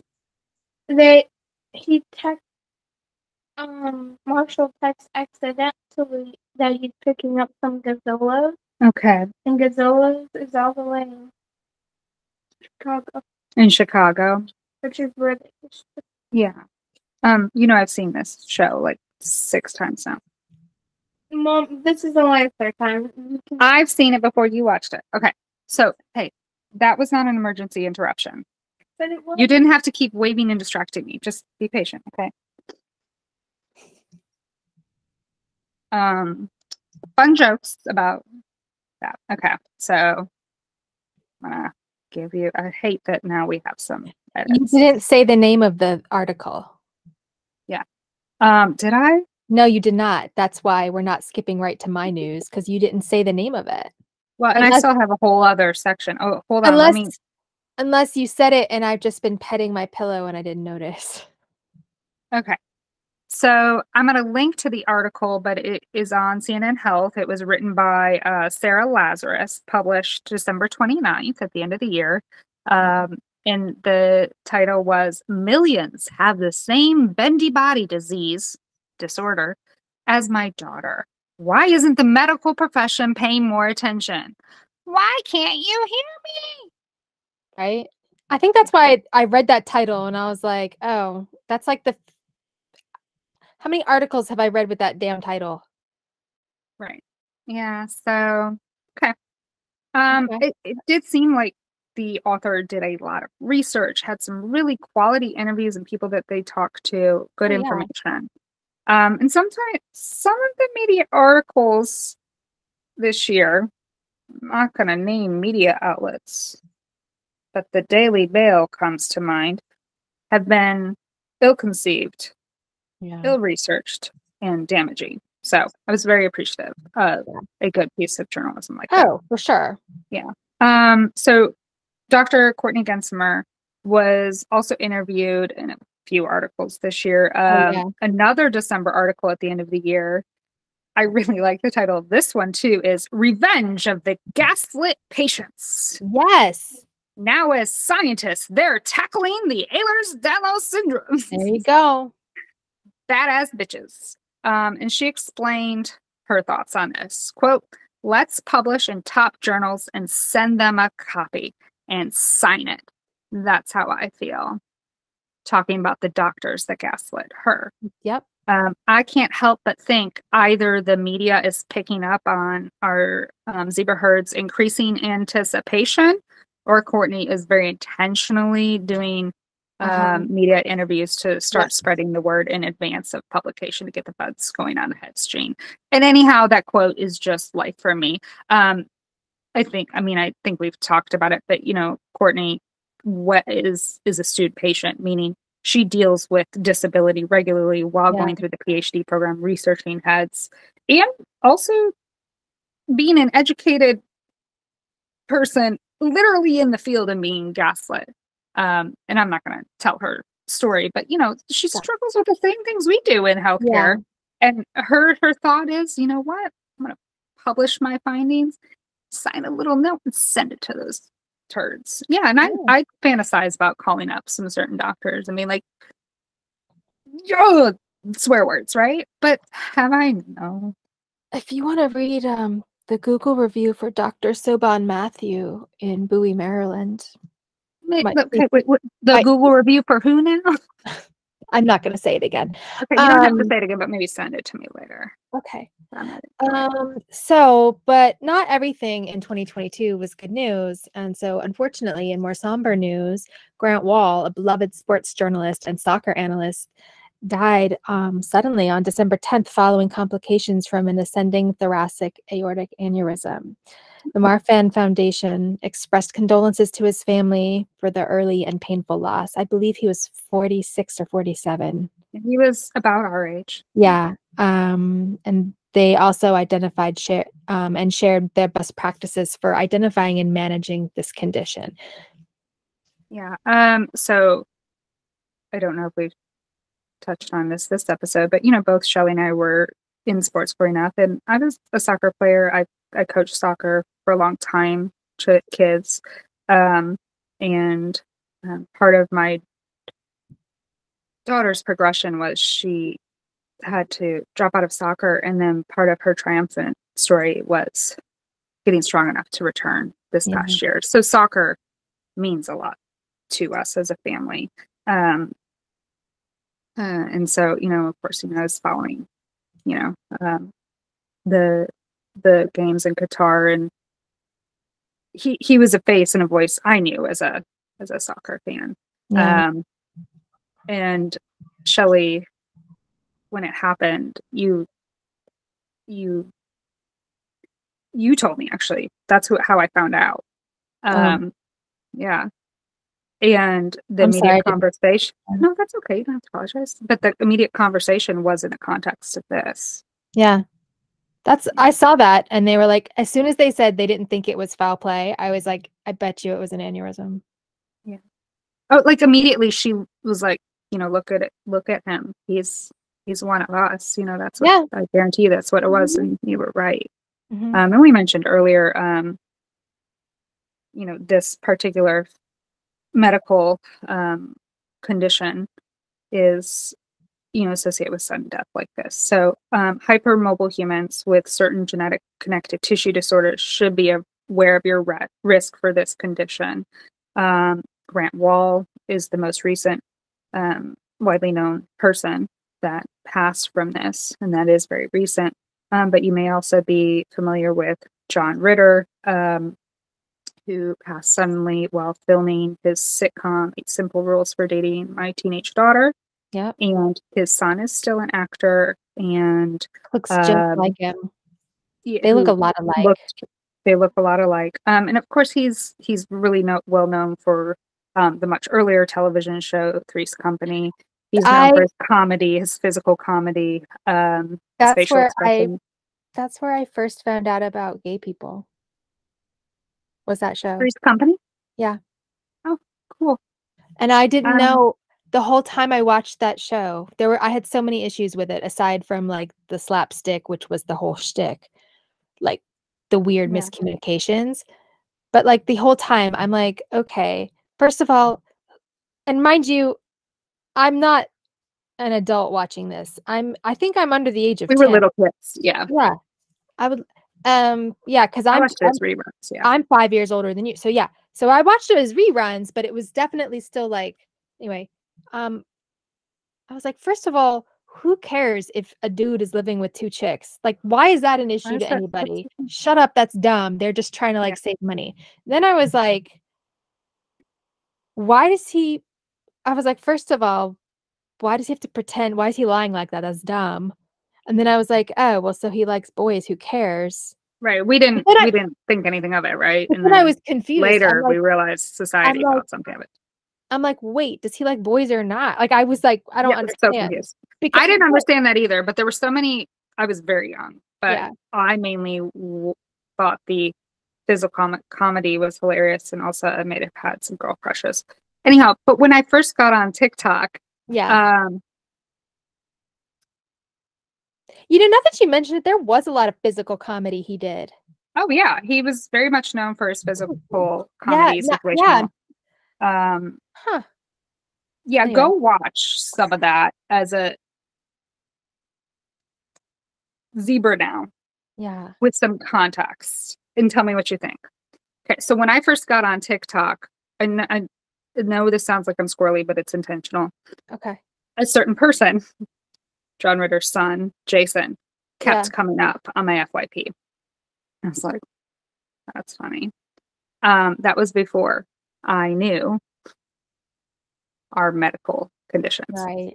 Because there have been sudden deaths and young deaths in my family like this. And now I know our genetic status. And yep. And my genomes have actually gone to the John Ritter Foundation, which is another connective tissue disorder foundation, specifically working in the field of aortic health. Amy Yazbek was John Ritter's wife, also an actress, and she's very much involved in the foundation and speaks publicly about it. And she also wrote a condolence letter to the Wall family. And I don't know if people have any context for their marriage, but they were still married, very much in love. And it was a very devastating loss for her. And that's why she and her sons, her kids, dedicate so much time and energy into this foundation. And I am an aorta supporter is their hashtag. I like that. Yeah, it's cute, right? So they have a website, right? They do. I'll link the John Ritter Foundation. This particular concern, your aortic health, is one of the reasons diagnosis and evaluation of hypermobility to determine the exact connective tissue disorder you may have is encouraged. This is of particular personal meaning to me and my family. We carry the PRKG gene associated with this. I suspect the same condition, TAAD, was the cause of the sudden death of my great-grandfather at the age of only 35. It had lasting traumatic ramifications in my own family. And that's not the only one. There have been multiple. So I can kind of trace some of the origins, of course. And I myself am managing a dilated aorta, which is the precursor to possible aneurysm. I'm regularly monitored, as is my child. My daughter's aorta is, still healthy. There's no concern at this age, but she will be regularly monitored for her whole life.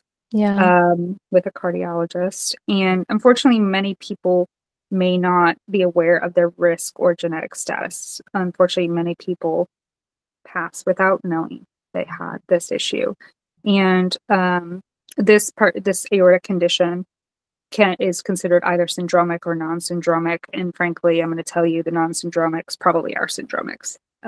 We just not have identified genes, right?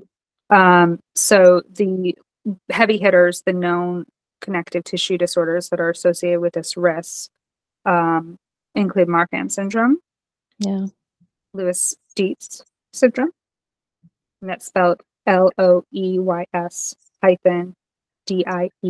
it's named after the Belgian doctor who defined it, Turner syndrome, another rare connective tissue disorder, and yet I have someone in my close friend community that has a child with this, and vascular Ehlers-Danlos Syndrome, or BEDS, and bicuspid aortic valve, meaning you have two flaps instead of the three. These all put you at risk for this condition. If you don't know, bicuspid aortic valve is very common in hypermobile humans, heads, and HSD. Interesting. So I encourage you to discuss any cardiovascular symptoms, medical history with your physician, and know the warning signs. They're not so obvious. They're frequently mistaken, even by medical professionals, for a heart attack. I will include a link in the show notes to both the Marfan Foundation, their article, as well as the statement from Amy Yazbek and the John Ritter Foundation for Aortic Health. Their website is a really excellent resource for awareness and life-saving information. They have the Ritter rules, which were created to educate on how to recognize, treat, and prevent thoracic aortic dissection. Basically, some people do feel the physical symptoms. Some people just feel intense doom or dread. The sensation that has been described by survivors is a sudden, deep, ripping sensation with intense pain in your chest. And so they go to the hospital thinking they're having a heart attack. And unfortunately, only certain imaging will detect this, and that's not always done. So if they don't know your family history, they probably just do a quick EKG and run some labs. Right. And just a standard EKG will probably not catch this. And then often they will put you on a blood thinner, and that will ensure your death. That's like the worst thing to do. Literally. And that's what happened to John Ritter. And so, that's where I'm at in my life. It's like medical bracelet material. Yes. And so what I'm telling you is that almost all hypermobile humans are at risk for this. And you may not know you're at risk for this. So there's particular imaging that you should discuss with your doctor, particular signs, and you should also know the signs that it's happening, not just for you, but like those people in your family that you're like related to.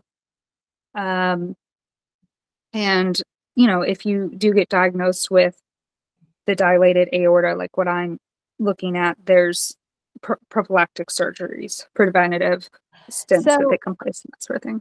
I'm going to talk to my friend Bruce after this because he absolutely had some type of heart repair surgery in 2022.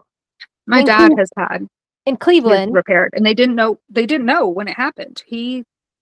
Anyhow, I'll go back on that. But in Cleveland, he went to Cleveland and had the procedure done. That's where my dad was actually, I lived in Cleveland at the time. And it was the holidays, so they were visiting, and my dad thought he was having a heart attack, and he went in and he ended up in surgery at the Cleveland Clinic. So I mean, I wasn't worried. Wow. But a very renowned cardiologist was like, I've never seen this type of anatomy before. Should have been a sign. Evelyn was a baby. But anyhow, I think him having that issue and having that surgery probably potentially, hopefully saved his life later on. Because now he has stents and that sort of thing. And now I know, I have this. My kid has this. So now we know, we can watch, we know the signs. I know, like I have a plan with information is power. I have a plan with my vascular specialist and cardiologist that like, I know these signs and I know exactly where to go. And then I need to get there fast, and they need to know my history. They need to know not to give me certain things. You know what I mean? So that is something that you would have on an emergency alert bracelet. I have it in my phone. My family knows our condition. My partner knows our conditions. My child knows our conditions. And one of the medical mistreatment things I've experienced was I was having symptoms of dilated aorta, and I went to the ER, and they basically said, it's COVID, we're full, like we would have to admit you to do imaging, just go follow up with your PCP because you're fine now. And 3 weeks later, I was diagnosed with severe dilation in my aorta. And I'm at a high risk for aortic aneurysm. And basically the cardiologist said probably the only reason I haven't had one yet is because I have good cardiovascular health, so I don't have plaques. So cardiovascular health is very much a concern for all of us. Not everybody has this variant, so please don't get scared hearing us talk about our particular scary things with vascular types. But okay, that was a big squirrel, but that was an important squirrel. It was important, but let's go a little lighthearted. We've been talking about famous people. Why don't we take a little TikTok break to talk about one of my favorite newfound zebras? Are you gonna play it? Yeah, let me pull it up. So her name Jamila Jamil. and she joined TikTok, and I don't know if she just joined, but she came out and she showed some of her sexy symptoms of EDS. And so let's see if we can get it going here. Yeah, I'm gonna try to share it on the screen. She's talked about having EDS before. She has. I haven't. I wasn't aware. That's cool. Yeah, so she is an actress of South Indian descent, which is also interesting for me because oh yeah, you've got that genetic connection. Because I have South Indian Middle Eastern descent, and one of the things they were confused on when they did our genetics, they were like, this is found in these families, and they're in like the Middle East and stuff. Yeah, and I'm like, hi, it's me. I'm the problem. Yeah. So let me see how to share. We have not done this before. We decided to do this spontaneously. So here we go. Oh, here we go. It says you're presenting. Can you see? I can. Okay. So this is.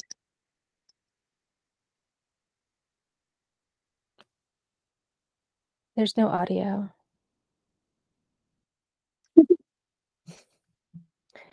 So I think it's not playing the audio.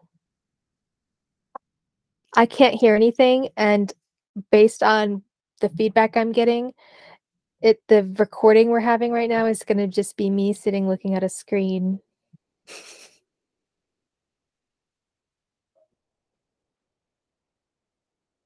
You're getting notification. Aww. I love you. I'm with you. I love you. I'm with you. Go get checked. Are you a little mushy? No.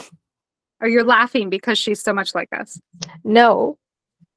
Did I fuck it up? I don't know. No, I don't think you did, because I could see it. There was no audio on my end. And for whatever reason, like, you know how when you're talking, you see the blue dots, like you can see them on mine now. Now you can not see now. Yeah, the little bloop, bloop, bloop. But see how now when you don't talk, it's 3 dots? Yeah. So the entire time you were presenting, it was 3 dots, but on me. And I wasn't saying anything. And I couldn't get it to like pick up so even I could hear you laughing sometimes, or like I heard, but there was no TikTok audio. So whatever presented, and it could be because your phone was on mute, maybe, is my theory. But what we can do is just drop it in on yeah. So basically, okay. It's like also, so you couldn't see, and so when I was playing it, on TikTok, like, you know how the like notifications come across, like if somebody comments. I didn't see that. I started doing this. I was like, So a notification popped up, and it was from Desenia, who was she is a follower of both Shelli and I, and she was on our very first TikTok live, and we inspired her to go get evaluated, and she is now diagnosed, and she is one of us now, and is also helpful in anyhow. So if it did record, say hi to our guest star comment. Okay, so pause that right there. Yeah. I need to close my blinds because like I don't like it when it's dark. Same. People can see me, and I don't know if they're exposed. Yep.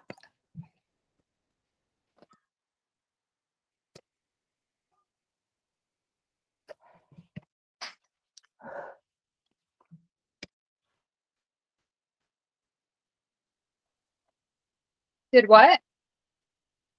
Oh, I just took a pause to close the blinds. But do you want to know what it looks like? All right. Do you want to get an idea of what my house looks like right now? The children? Oh yeah, or who is in my house right now?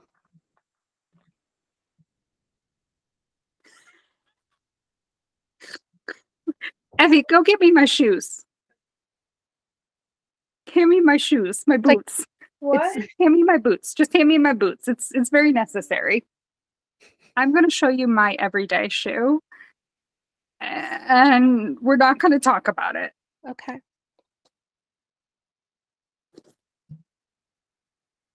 This is my everyday shoe. Yeah. Steve Madden's great ankle support. They're squishy, comfy. I can fit more orthotics. Anyhow, so about that, I love that those teenagers are invading. Yeah. I love that they are safe and happy and supported. Yeah. That's one thing we actually on New Year's Eve, we made arrangements to be a safe adult for one of Carolyn's friends Carolyn didn't go anywhere. They're not, we were like, whatever, we're just going to bed. I think she and Rob stayed up to Alec and I went to bed at like 10:30. Anyway, but the friend was going to a party, but they weren't sure if it was going to be, I guess they wanted to know if they were uncomfortable because of drugs or something, if we could pick them up instead of their parents, because they didn't want to have to explain to their parents why they wanted to be picked up. I love that you make a point of how I have those talks with my kids aren't like going to parties or in that context yet. Yeah. But, I of course would. But now I always make sure their friends know, like, yeah. I always make sure that, like, I don't know, I think growing up a certain way or othered, like we've talked about, you're really sensitive to making sure other kids don't feel that. And so I know my kids have a safe place, but I know in the South, other kids may not have a safe place. And so, I've asked my kids, are there kids like this at your school? Make sure you let them know that we're a safe family if they need a resource or a safe place or help. And, as your child progresses in life and, they start doing more adventurous, independent things, there's always that fine line of being between being supportive and permissive. Right. Yeah. That's maybe not the right words. They apply also, but maybe not exactly. But yes. But also, like, one of the things I admire in your parenting is that, your kids obviously respect you and like, they like you. Like, I can tell when Carolyn helped out with, did the lightning round with us and stuff, like, I aspire to have an elder teenager that behaves in that way. So good job, Mom. Thank you. I think a big part of our efforts that we talk about align with that approach. So yeah. Thank you for that. That is, I mean, I still feel like I have a closeness with my mom, even though I think there's weirdness. I don't know if she thinks there's weirdness. We just accept our weirdness. It's not great, but yeah. And so I just take breaks. I'm grateful for those words because it means something to us. I know. Yeah, because I made it's intentional. I know. I see that. It's the choices we make to give our kids things that we didn't have so that they can be a happier and healthier person. Yeah. Anyway. And a lot of that ties right into supporting neurodivergence. Right. And so as we've been mentioning, neurodivergence is also a tissue issue, likely. So what do we got going on there? So in neuroscience and neurodivergence news, we'll go through the year. There were quite a lot of interesting advancements and discussions. Okay. First, the interesting area of science with some advancements was in neuroscience tissue like growth. So things like assembloids and organoids, basically just like brain cells and tissues, we can now put in a culture and grow in a lab to study how they function, how they interact. That's insane. Yeah. Like if I think about that for too long. Alexa, stop. Alexa, the music started. Okay. Sorry, I didn't mean to interrupt you, but I knew she was going to start singing.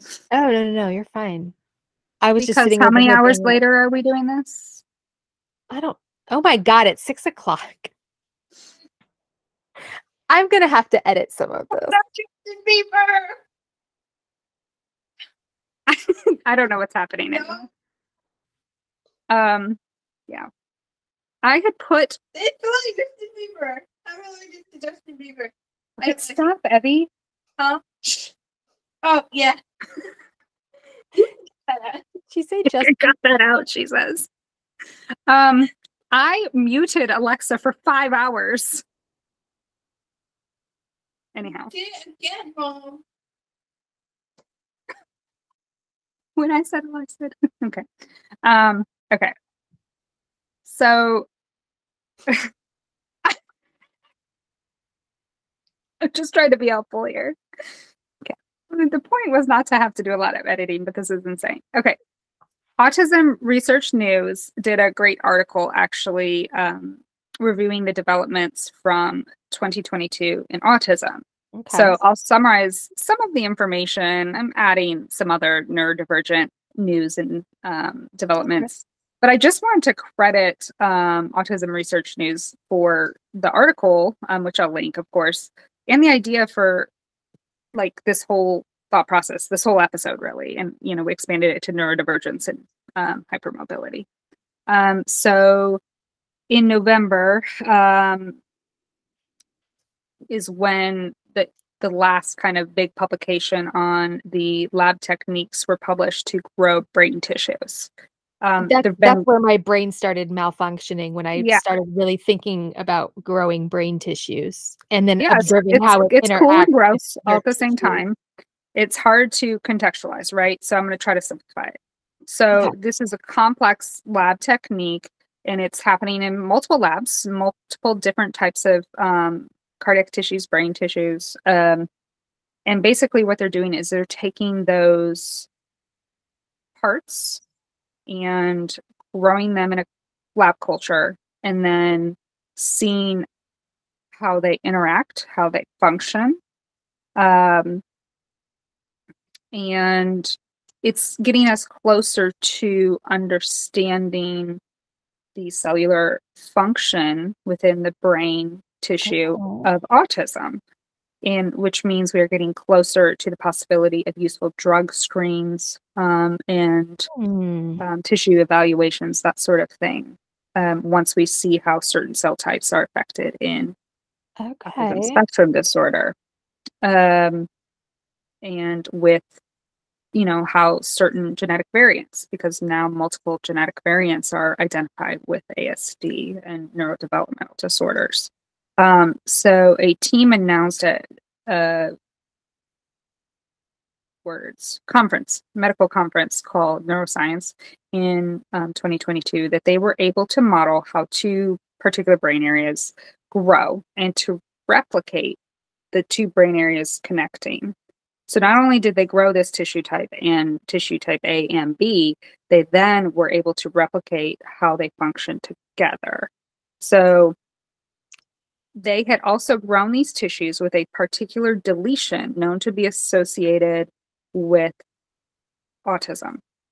So they grew these tissues with an autism genetic variant and then watched how they interacted. Okay. It's crazy, right? But also amazing. So I understand all of this. My mind is already ahead at how people are going to be evil with it. Bingo. I know. This is where my mind heads to. That's, I mean, immediately, like, so we can talk about the potential eugenics and all that, but I'm going to just table that conversation for a moment. Oh, for sure. So also in November, a pre-printed report, so not a final publication, showed how applying gene editing, so using that CRISPR tool, right? Yeah.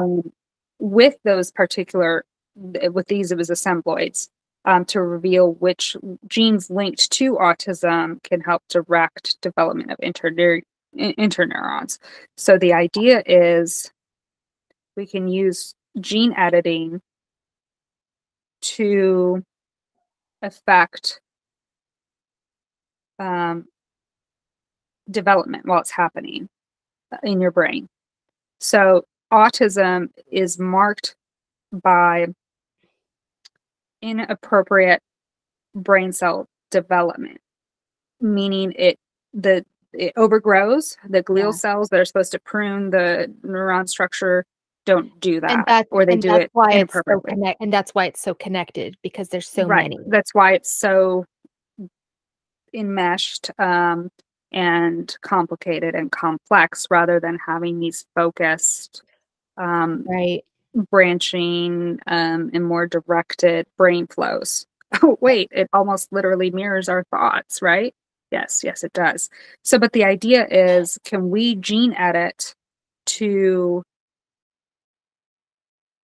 harness that for capitalism? Sorry. Yeah. So the whole like cure for autism conversation is where we're headed, right? They're also able to grow heart and central nervous tissue in the lab, and use these models to study prenatal human development as well. So, we're talking about like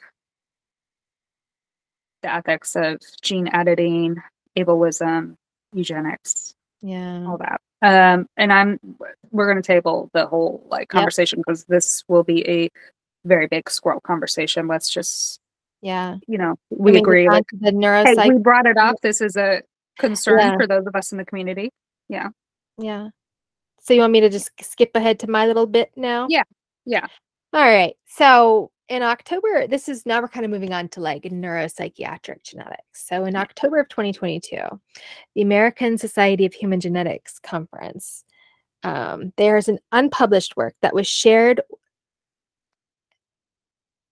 The unpublished work that was shared said that autistic language with children delays inherit the more common genetic variants than with children with typical language development. Which you had some words out of order, I think. Have we been doing this too long? Probably, if I'm doing that. How much do we really have left? Do we really have like 5 pages left? How much?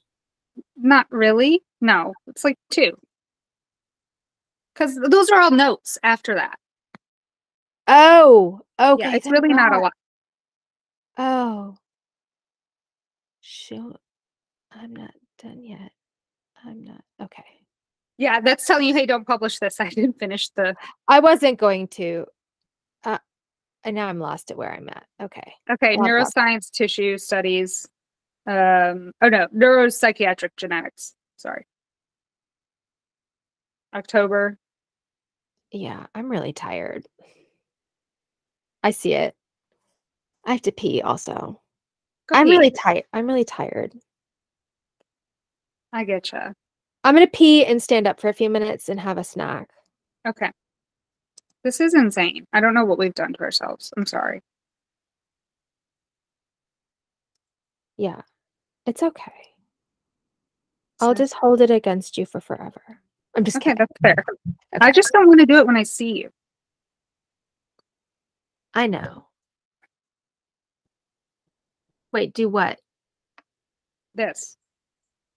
Oh, we're gonna squirrel. Oh, you mean the podcast? Like literally do like record this. Oh. Like I want to be done. Like I want to do other things. Oh, for sure. I got you. Yeah, we can do that. Take a break. I'm just going to stretch my neck because that's what's annoying me. My shoulders and so I'm just going to mute this, and then when you see me come back, I'll be.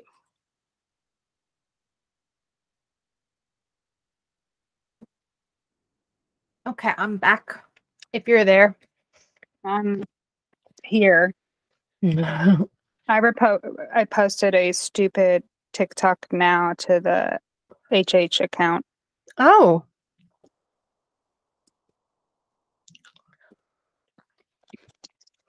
No, I'm just trying to use all their stupid features. Oh, to bring. I love you too, Abby.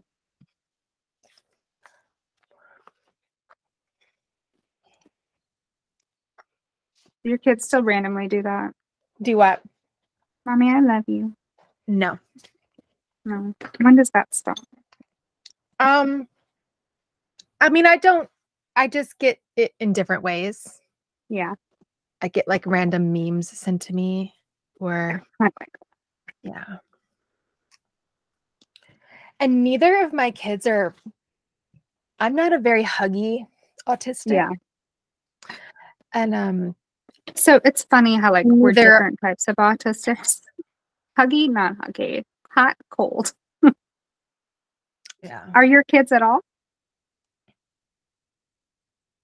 I mean, when they were babies and sick, they would snuggle, but like. Yeah. So I no. generally was not. Like I literally, like I think I hugged my mom like once. But safe people, I was okay with that. Like me and my sister did. But trauma. Yeah, I'll hug people, like, but don't make it too long and awkward. I'm not trying to like I'll see But people. now the people that I love, I will like long, awkward, close hugs. I want them so bad. I want to hug you so bad and squeeze you. So you know exactly how hard I want to squeeze you. And there's like 2 people that appreciate that. 3. So that's my niece, Adriana. She hugs like My that. dad. And I had to, because I'm so Eddie. sensitive with bruising and stuff. I'm like, yeah, you cannot hug Aunt Shelli like that. No. And Evie, even with her body, like she hurts me sometimes. But wow. But I can't really give strong hugs. Let's be honest. But I do, but like, yeah. But it's weird. Like it's very selective. Like it's a cat. Oh yeah, I'll be in that's the why mood. I asked if your kids were like, if you like, that was something that you guys, and so Evie's like that now too. Like she used to always be attached constantly. Now it's very selective. And I think also that's the like dysregulation and pain.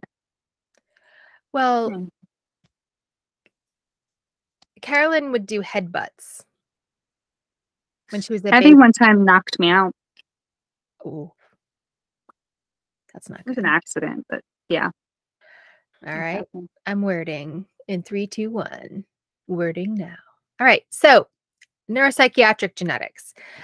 In October of 2022, at the American Society of Human Genetics conference, an unpublished work was shared that autistic children with language delays inherit the more common genetic variants than children with the typical language development. The variants associated with autism appear to work additively, but on different traits, and in some cases, increasing the likelihood of ASD, which is autism spectrum disorder. Of note, the accumulated effects of common variants can equal that of a rare variant. Okay. And then they also were looking into the sex bias that exists. Several studies looked into that, and a June study from 2022 credits autism sex bias primarily with the diagnostic criteria, methods, and biases, which, yeah, I mean, having just been evaluated we know myself, that. Well, yeah. But does the medical neuropsychiatric community know that? No. No, and you know what? This is actually probably a good time for me to mention this, and I'm going to make a TikTok about it too. But one of the questions that the neuropsych asked us yesterday was if we felt that Carolyn made appropriate eye contact and how. Like, that's still a question. Why are you asking me? Okay. And I was like, I said, well, here's the thing. She's an older brother who was diagnosed autistic when she was 2. Her whole life has been in a neurodivergent friendly household. Okay. I don't like to look people in the eyes.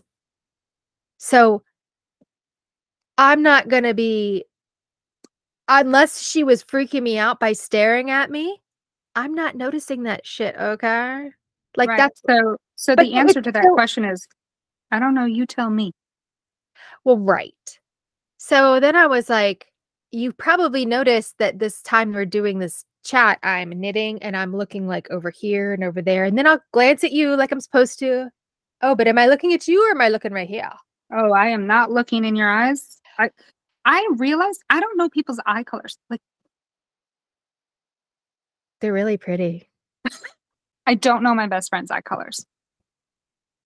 I know my children, the people that I can manage to make some safe eye contact with, not prolonged, but like my best friends, people I've talked to all the time. Do you know why? Because I'm not. I trick them. They think I'm looking in their eyes. Am I looking in their eyes? No. Did I really trick them? Probably not. That's how I noticed. I thought everybody did the eye contact thing weird. Because have you ever watched people on TV shows and they'll like zoom in on the person talking to them and they're doing this. Like you can see them going back and forth, looking this eye, that eye, this eye, that eye. I thought that's how you were supposed to look. Do you know, is this just something me hyper pattern noticing? Do you know what I'm talking about? So, okay. No, I do. But okay. Because I was investigating, there is a particular eye pattern that indicates love and connection. And it's a triangular pattern. You go from mouth to eye to mouth. Interesting. In a triangle. So it is that alternate. So yes, I'm familiar with the pattern. I also think actors overdo it. Probably consciously overdo it, but a lot of them overdo communication type things. And a lot of times, what we perceive as eye contact is they're looking at a camera because they're not looking at the person. Did you hear my hot take in the background? No. Hot take, it's because they're autistic and they don't know it. Oh, maybe everybody in the entertainment, not everybody. But I don't know. There's a lot of the drama. I would say, we've made privately a lot of guesses about what entertainers are, and I have some pretty strong thoughts about a lot of them. I would say a lot of quote creative people and people who fixate on human expression and behavior have reasons. Yeah, that's fair. All right, we're squirreling. Yeah, squirreled. Okay, so we kind of squirreled earlier and we paused. We said there's some problematic ramifications we see potentially happening down the line in these particular research paths, right? Yeah. But there's been and there is some interesting research on treatment and management for autism and neurodivergence, such as ADHD and other types of things. And again, particularly, we're talking about patient doctors, right? A particular news article from November that caught my eye is an article profiling Jim Tillett, who's a Virginia Tech doctoral student. Okay. He is using his own experiences and therapeutic conversations with autistic people and their loved ones to challenge ableist narratives, researching marriage and family therapy. So he is also a patient researcher, we've mentioned several today, with ADHD, ASD, autism spectrum disorder, and HEDS. So he is a hypermobile human, ADHD, just like Shelli and I. So Tillett is a doctoral student that is studying marriage and family therapy in the Virginia Tech College of Liberal Arts and Human Sciences. And he said he plans to depathologize how autistic individuals participate in their relationships in the context of therapy. And like we've talked about earlier, what was that study about HEDS patients, about relational issues and interpersonal issues? Gee, I wonder the overlap. So this is a student scientist that is like us. Yep. That is saying, hey, what do we need in our community? And do you know what we need? We need appropriate support for marriage and family. So he is in the realm, an autistic man, I might add, in the realm of marriage and family therapy. How bold is that?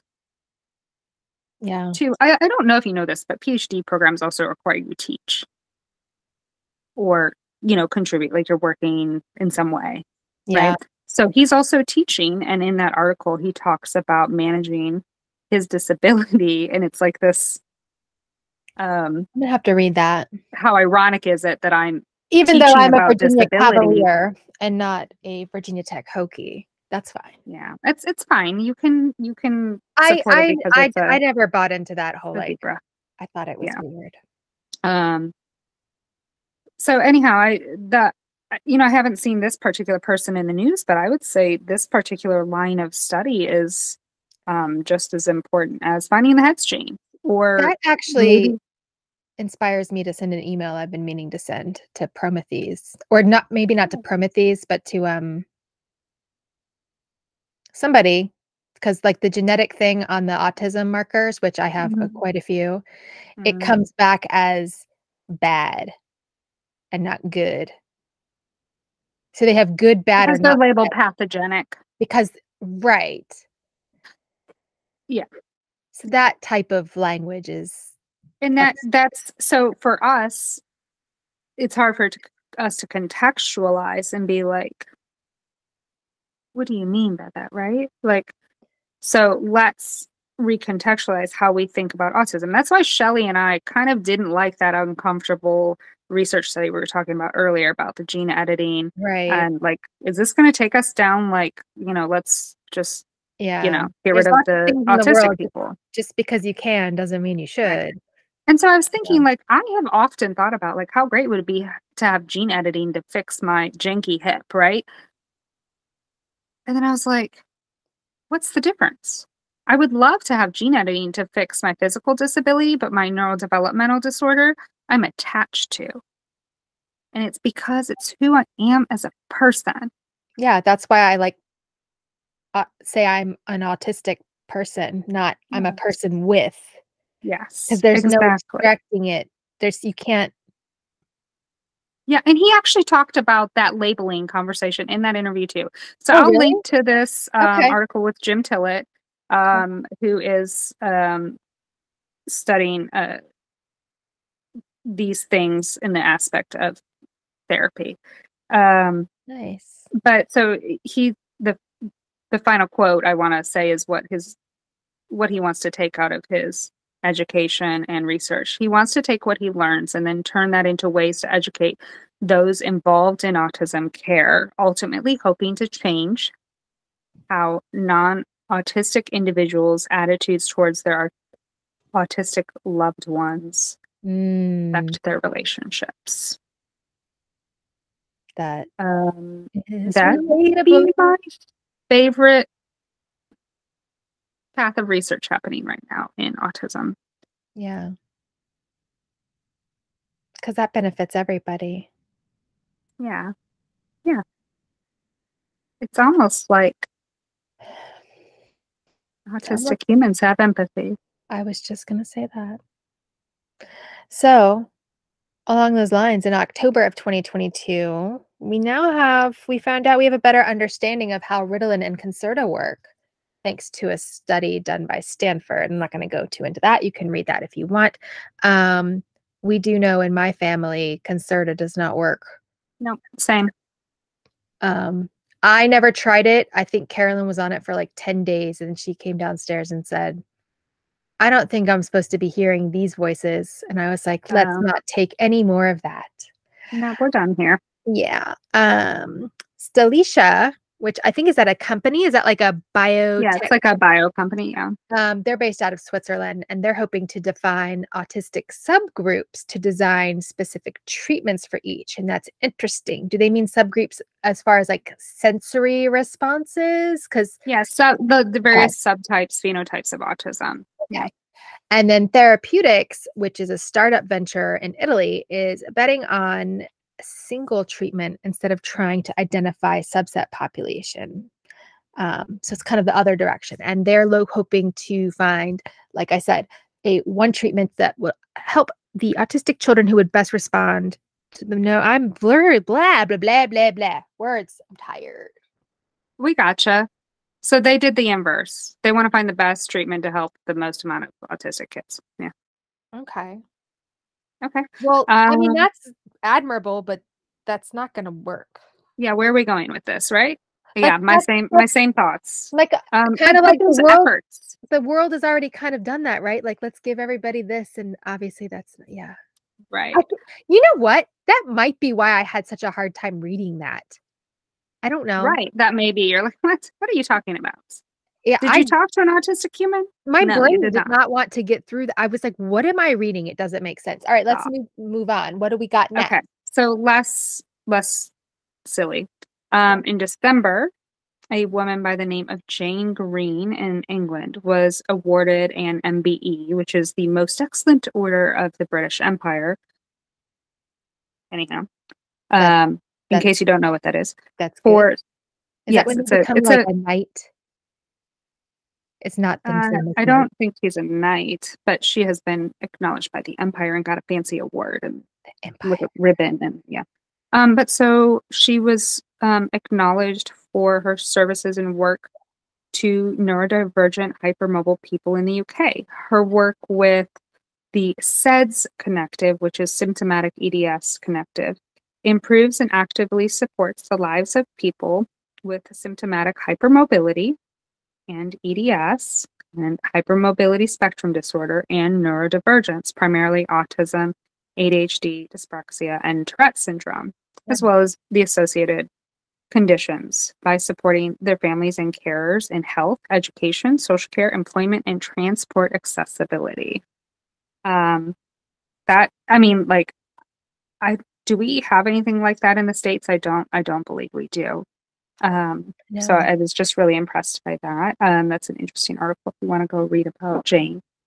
So we kind of touched on, this. There's a lot of careful discussion about approaches we're taking in not only autism and neurodivergence research, but also in how we discuss ourselves. So like labels. Yeah. So there's been ongoing discussion within the medical and patient community that's really continued at the end of last year, actually, end of 2021.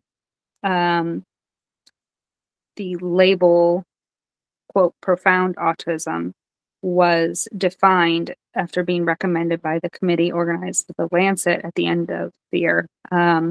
So the label of profound autism and level distinctions have sparked a conversation that, has obviously held the attention of advocacy groups and research communities throughout the year and will, I'm sure, in fact, continue.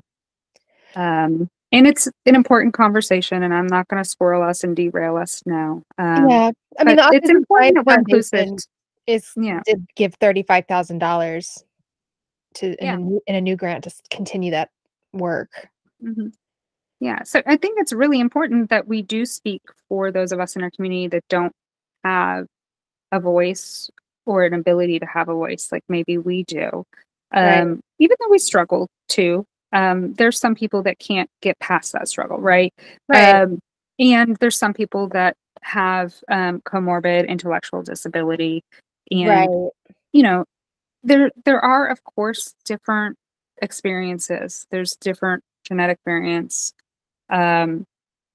And different levels of support and community and context that people experience growing up, of course. So I'm interested to see how that develops. Me personally, this is my only thought I'm going to say on it for now because I don't want to squirrel us too far.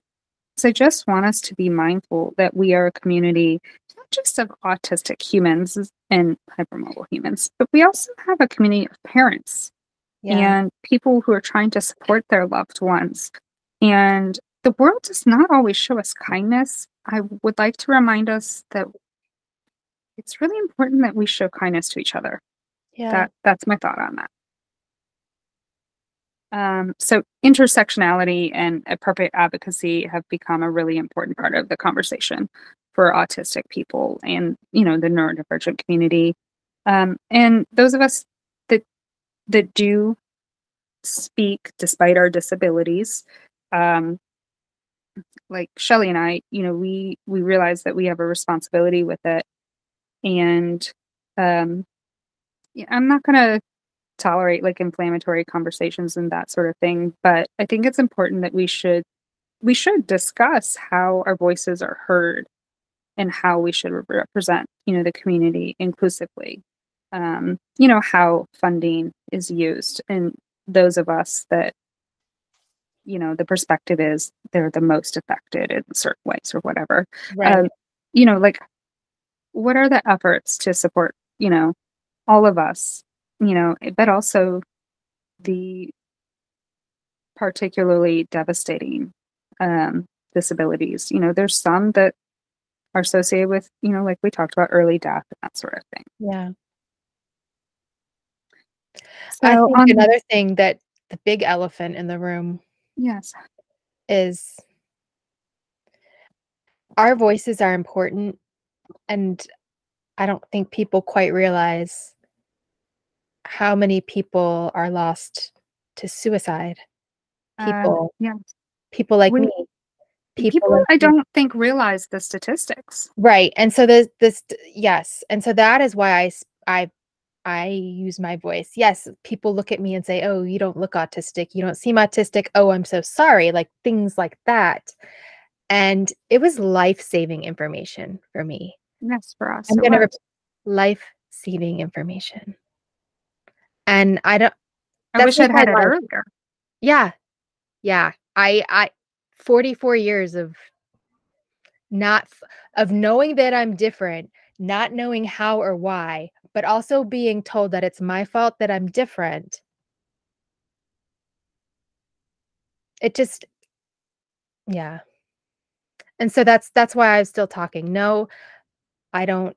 I mean, I think I needed a lot more help than I realized I did now. Supports, whatever, what have you. I think if we step back and give everybody the space they need and time, reduce the demands on people, you'd be amazed at what they could accomplish. Yeah. Like the whole reason why I even quit working is because all I wanted was, instead of working 40 hours, was to work either 24 or 32. That's it. I would have. Seems reasonable. I didn't even ask them to reduce the amount of work they expected from me. Just the number of hours I had to show my fucking face. Right. And they couldn't even do that. Be perceived in the office culture or whatever. Yeah. And so that is what is not seen. That is what is. You want to talk. People want to talk about productivity in the workplace and shit. If you, I wasn't going to bring this up. That's a squirrel, but that's a squirrel. This is a squirrel, and I'm glad you brought it up. There's a lot of things, taking out how things like the patriarchy, capitalism, and colonization in general, oppression has affected all of these things, right? It affects healthcare approaches. Yeah. So therefore it affects our quality of life and the length of our life. The expectation of how we are to serve in a productive way in society. I mean, that's how I got some of my concerns listened to, is because, well, I can't do XYZ around the house anymore. Yeah. When we discussed the Social Security report, Shelli made a point that I never really thought about, was you need to commodify your lack to explain how you are not contributing to the economy, and how you could, were you accommodated, or you just are so severely unable to be accommodated. And many of us, make these choices because we don't have a choice. I don't have a choice. I have to work full time. I'm a mom. I have to pay for her healthcare. I can't exist, and imagine if we had been getting supports we needed all along, we wouldn't have to have where I would be in life. Yeah, the choices that I've made. Not even your choices. I just meant the supports from from externally, the systemic supports. Mm-hmm. And see, right there was pretty ableist, because I put it right back on myself. Right. You did, and I tried to take it off of you, and you wouldn't let me. I'll let you. I do it to myself all the time. I was, during my chat with the ladies yesterday, while I was over explaining everything, I was also telling myself, oh, they probably don't think I'm really autistic. Right, because we don't look autistic or whatever. We have kids. We have. Anyhow, thanks, Shell. Sorry. Whoa. So I didn't mean to take that there. Let's wrap it up, right? Yeah. Okay. I found an interesting quote that kind of goes along with this, and that's how I wanted to close out this episode. Okay, well, it's from Courtney Ray. Okay. From Array Psychological Assessments. She is a person of color and psychologist, and she said this on the implications on the lack of diversity among neuropsychologists. Quote, if you don't have an understanding of culture, you might wind up assessing and evaluating and diagnosing people in ways that aren't necessarily accurate. That's poignant. And it, you know, so that's why we do need to understand the mechanisms and the hows and the whys, is that so we can better assess, diagnose, and support. I think Shelli and I have kind of made our opinions, that may be a little inflammatory, known that I think some of the research is going down a path that's not supportive to us. Maybe we start listening to diverse voices in the medical, mental health, neuropsych worlds to better understand what the needs are of our communities of disabled people.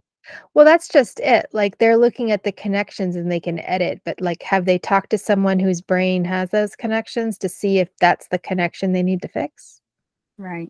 Like, exactly.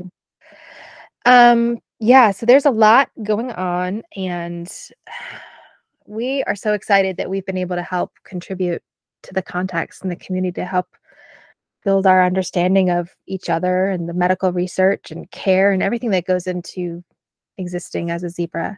And so thank you so much for listening to Hacking Hypermobility. And we hope you will engage with us, because actually our social media has hit our target, exceeded our target. So I guess our next target now is 10K, right? So we get that. Yeah, right. We hit 1K, so let's go for 10. Yeah. So if you're listening, just take a minute and engage with us on social media. Preferably TikTok is where we have the biggest thing. That's where we're most active right now. And help us out with that. And what did you want to add, Luna, to that? Yeah, like, so even if you're not comfortable like making your own content, like, we struggle to do, but we do. Within your own community, speaking out, that sort of thing. If you're not comfortable with those like kind of outward things, that's okay. We understand. So we suggest maybe you help share awareness at another level. We have another way you can help fellow zebras. Would you take a minute today, if you listened, give us some feedback, click follow, add a comment, some stars or ratings, whatever it is on the platform where you listen. We've just got leave us a review. We have 6 reviews now on iTunes, but only 2 have any type of narrative. The rest is just like okay, they're just like ratings. It's probably just like when my husband like went to all of his various accounts and gave 5 stars. That's really probably what it is, except for the 2 people who wrote something. Oh, Alec. I don't know. And also, if any of these topics that we've discussed today, because we brought up so many things. I feel like I've been talking to you for 5 years. Probably. It feels like that. We're going to take a break. From talking for the rest of the day. But if these things that we talked about today spark something in you, and you have ideas or questions, and maybe you want to hear like a deeper conversation on a particular topic, just send us a message at our email. Email, guys. Tell them what our email is. Info at hackinghypermobility.com. Or you can tag us on the socials. We're on TikTok at Hacking Hypermobility. I didn't mean to say guys. That's not, I mean human people. Yeah, humans.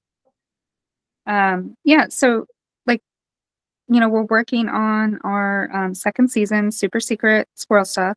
But we also, would appreciate your feedback. Where do you want the conversation to go? What's important to y'all? Let us know. Yep. So thanks again for listening, and wishing you and 2023 to be full of happiness and healthy hypermobility. Have a great day, zebras. Bye. This is the end of the podcast. Not everything.